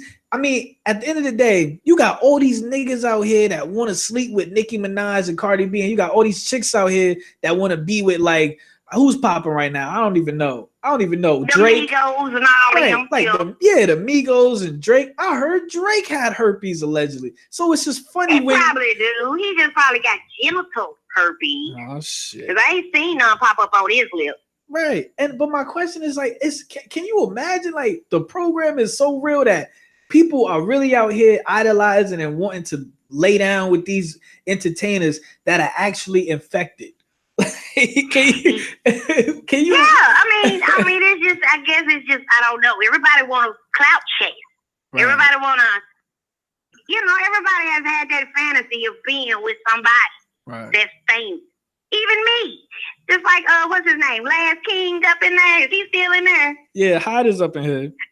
He said, Hyde just said, I can't see the chat because I'm on the phone. Hyde just said, but Hyde he said, came in and said that Ghost was gay.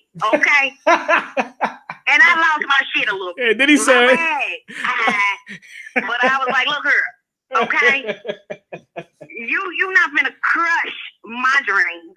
That's what you're not gonna do. You could probably try that shit tomorrow, but no, you're not gonna come for Amari today. That man can just get out the bed and be fine. You know what I'm saying? But then the thing is, we don't know how these people are in real life. We don't know if they cool people to be around, if they chill like that, or if they just straight assholes. Right. So I like to keep my little fantasy going. I may not ever meet the man in person. He may be a complete dick, but I don't know that. But I just know when I see his ass, I'm like, he should have been the father of all my babies. Now hold up. Straight up. Damn. Hold on, Miss Solo. And that the funny shit about that was Hyde said Ghost is gay, but then he turned around and say respectfully. Respectfully. And that's what I went in. I was like, no, that wasn't respectfully. You tried it. I was wondering. You tried to come for my man. I was wondering who the hell you was turning up on. I was like, I don't remember saying nothing about Ghost, but Mama Candy says because they go from guy to guy, and Bad and Boozy laughing. She's just in the chat laughing. Bad Boozy always laughing at me. That's my girl right there, though. Right. That's my girl. She keep up with me acting a fool. Candy can too. The ones that come up in this chat, they know how I am. Hyde just not getting to know me. So Hyde, when I went off like that, it's all in love, boo. It's all in love. It's just me just acting a fool with it. And plus, I done had me a half a bottle of Bud Light Platinum. Shout out to Budweiser. I love this shit. Shout out. Bud Light. And I got a better bottle left, honey. Yes, Lord. All right, I see you, Miss Solo. And like I said, tomorrow or the day after tomorrow, we got to make a review video on The Nun while it's fresh. We got to do what? We got to make a review video on The Nun while it's fresh. Oh, yeah. It's coming out tomorrow, right? It's coming out tomorrow.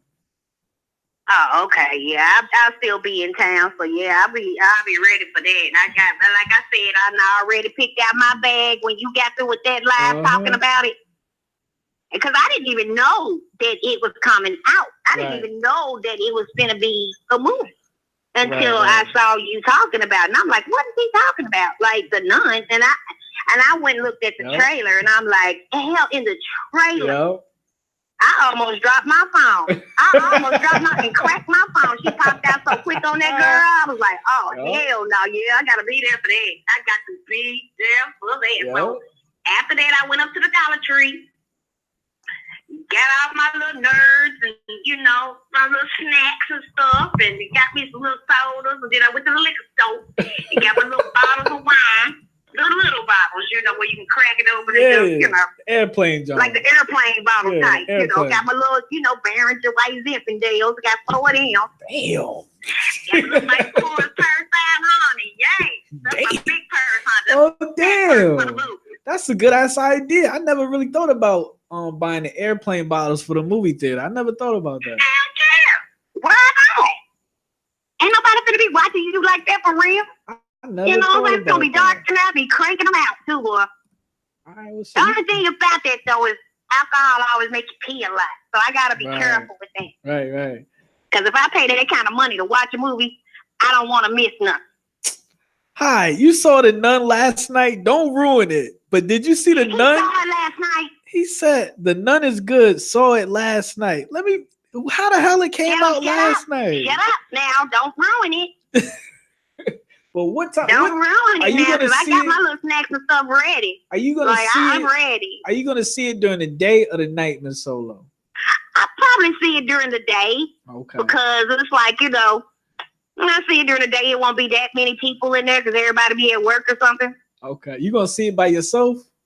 Yeah. Damn. I'm not gonna let nobody ruin my movie moment. I like going to the movies by myself, but I don't like people talking to me. I asked that because I was hoping you said you was gonna say you seen it with somebody so I could see it with somebody. But if you seeing it by yourself, that means I gotta watch it by my fucking self. You don't have to watch it by yourself. I'm in Arkansas. You know what I'm saying? So you take it. I don't even know where you at. I'm in Jersey. See, if y'all was in Jersey, we could have went together. We could have went together, clowned up in there. I would have took in your snacks and my snacks too, like 2 bags of microwave popcorn. I can't even have this shit on the screen, man. Them in there. God damn, that's a fact. But we gonna I made a lot of money for that microwave bag. That's my movie bag. While you bullshitting. I had to dig that out the crates, honey. Yes, I did. Because I haven't been to a movie like in the movies because movies come out and then they be out on DVD so quick. Right. That it's like, you know what, I just wait till it come out on DVD. But there are some movies that like Black Panther. I had to go see that. Right. In the movie theater. Like I had to go see that in the movie theater. This one is another one that I'm gonna have to go see in the movie theater. I went to go see it. Yeah, in the movie theater. It's certain movies that you have to experience it the first week it come out around everybody else at the same time. It's just that's how good the movie is. So that's why I feel like that too. I gotta go see it, even though I know I'm not gonna be able to sleep for a good 3 weeks. I gotta go see this movie. It's like that's when you go see the movie, and then you come home and you watch a comedy or something. That's how you come back that trip.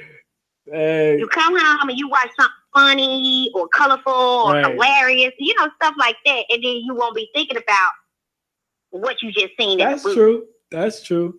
So that's what we doing tomorrow. Just come home from that type of movie and then be like, "Yeah, I'm gonna go to bed." You crazy as hell. I ain't doing that either. That's a fact. But that's what we doing tomorrow, y'all. We going to see The Nun.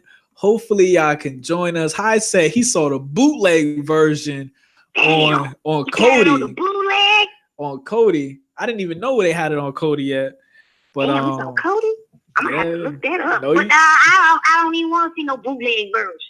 I don't want people getting up in the middle of the movie and seeing like shadow people walking across the screen in front of me and stuff. I don't want to see it.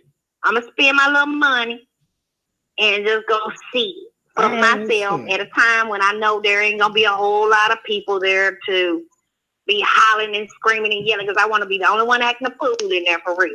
That's a fact. So that's what we doing. Low key T and Miss Solo having a movie day tomorrow. Hopefully y'all can join us. Even though we all in different places, hopefully we could all go check out The Nun tomorrow. And then whoever watches the movie can hop up on the panel and we can have a review. You already know reviews on movies like this is going to get hella fucking views. A lot of people are going to want to know what was the movie like before they go and spend their money on it. You know what I'm saying? Now, my thing is I won't exactly tell what it's about. Right. But I'll let you know if it sucked or not. I can tell you that. Right. Because everybody ain't going to be able to watch it, you know what I'm saying, at the same time that I do. So I'm not going to try to spoil it. Last King High. Not going to try to spoil it for anybody. I'm just going to let you know, y'all need to go check that out for real. Real talk. Or I'm going to be like, man, don't even waste your money. I'm so pissed off I can burn down a movie theater. I'm going to get my money back. That's how I'm going to do it. All right, and we're gonna talk about if it was we're gonna rate it on how scary it is. On a 1 to 10, how scary it is. Will you be able to sleep tonight after you watch it? So I think that'll be fun. I'm gonna be scared as hell. I'm gonna be scared as hell. I try to go to the movie. Whenever I see a scary movie, I always bring somebody with me that's a punk, so I can kind of feel like, I'm tougher. You're not alone. You know what I'm saying? You're so scary. You are not alone. That's so sad. You're a grown ass man. That's a fucking fact. So, Miss Sola, I appreciate you for calling in. I ain't gonna hold you But we're gonna look out for that video tomorrow, family, either tomorrow or the day after that. Miss Solo, you want to tell them where to find you? Yeah, y'all can hit me up on YouTube. Mrs. Solo 78 MRSSOLO on YouTube. Right. Type it in. I'm there. Or if you in the chat, just push on my face and go to my channel and subscribe. All right. Well, once again, I appreciate Miss Solo for pulling up on Low Key T Live. I appreciate everybody for showing me some love today. I was starting off today and I was getting a lot of bad energy this morning, but y'all made me laugh my ass off today. I ain't even gonna hold y'all. Everybody up in the chat made me laugh my ass off. Hi, aka Last King live stream. He said he subscribed to you, Miss Solo. That's what we do. And with that, you know what I'm saying? It's low key. I love y'all. I respect y'all. And we out. Love you.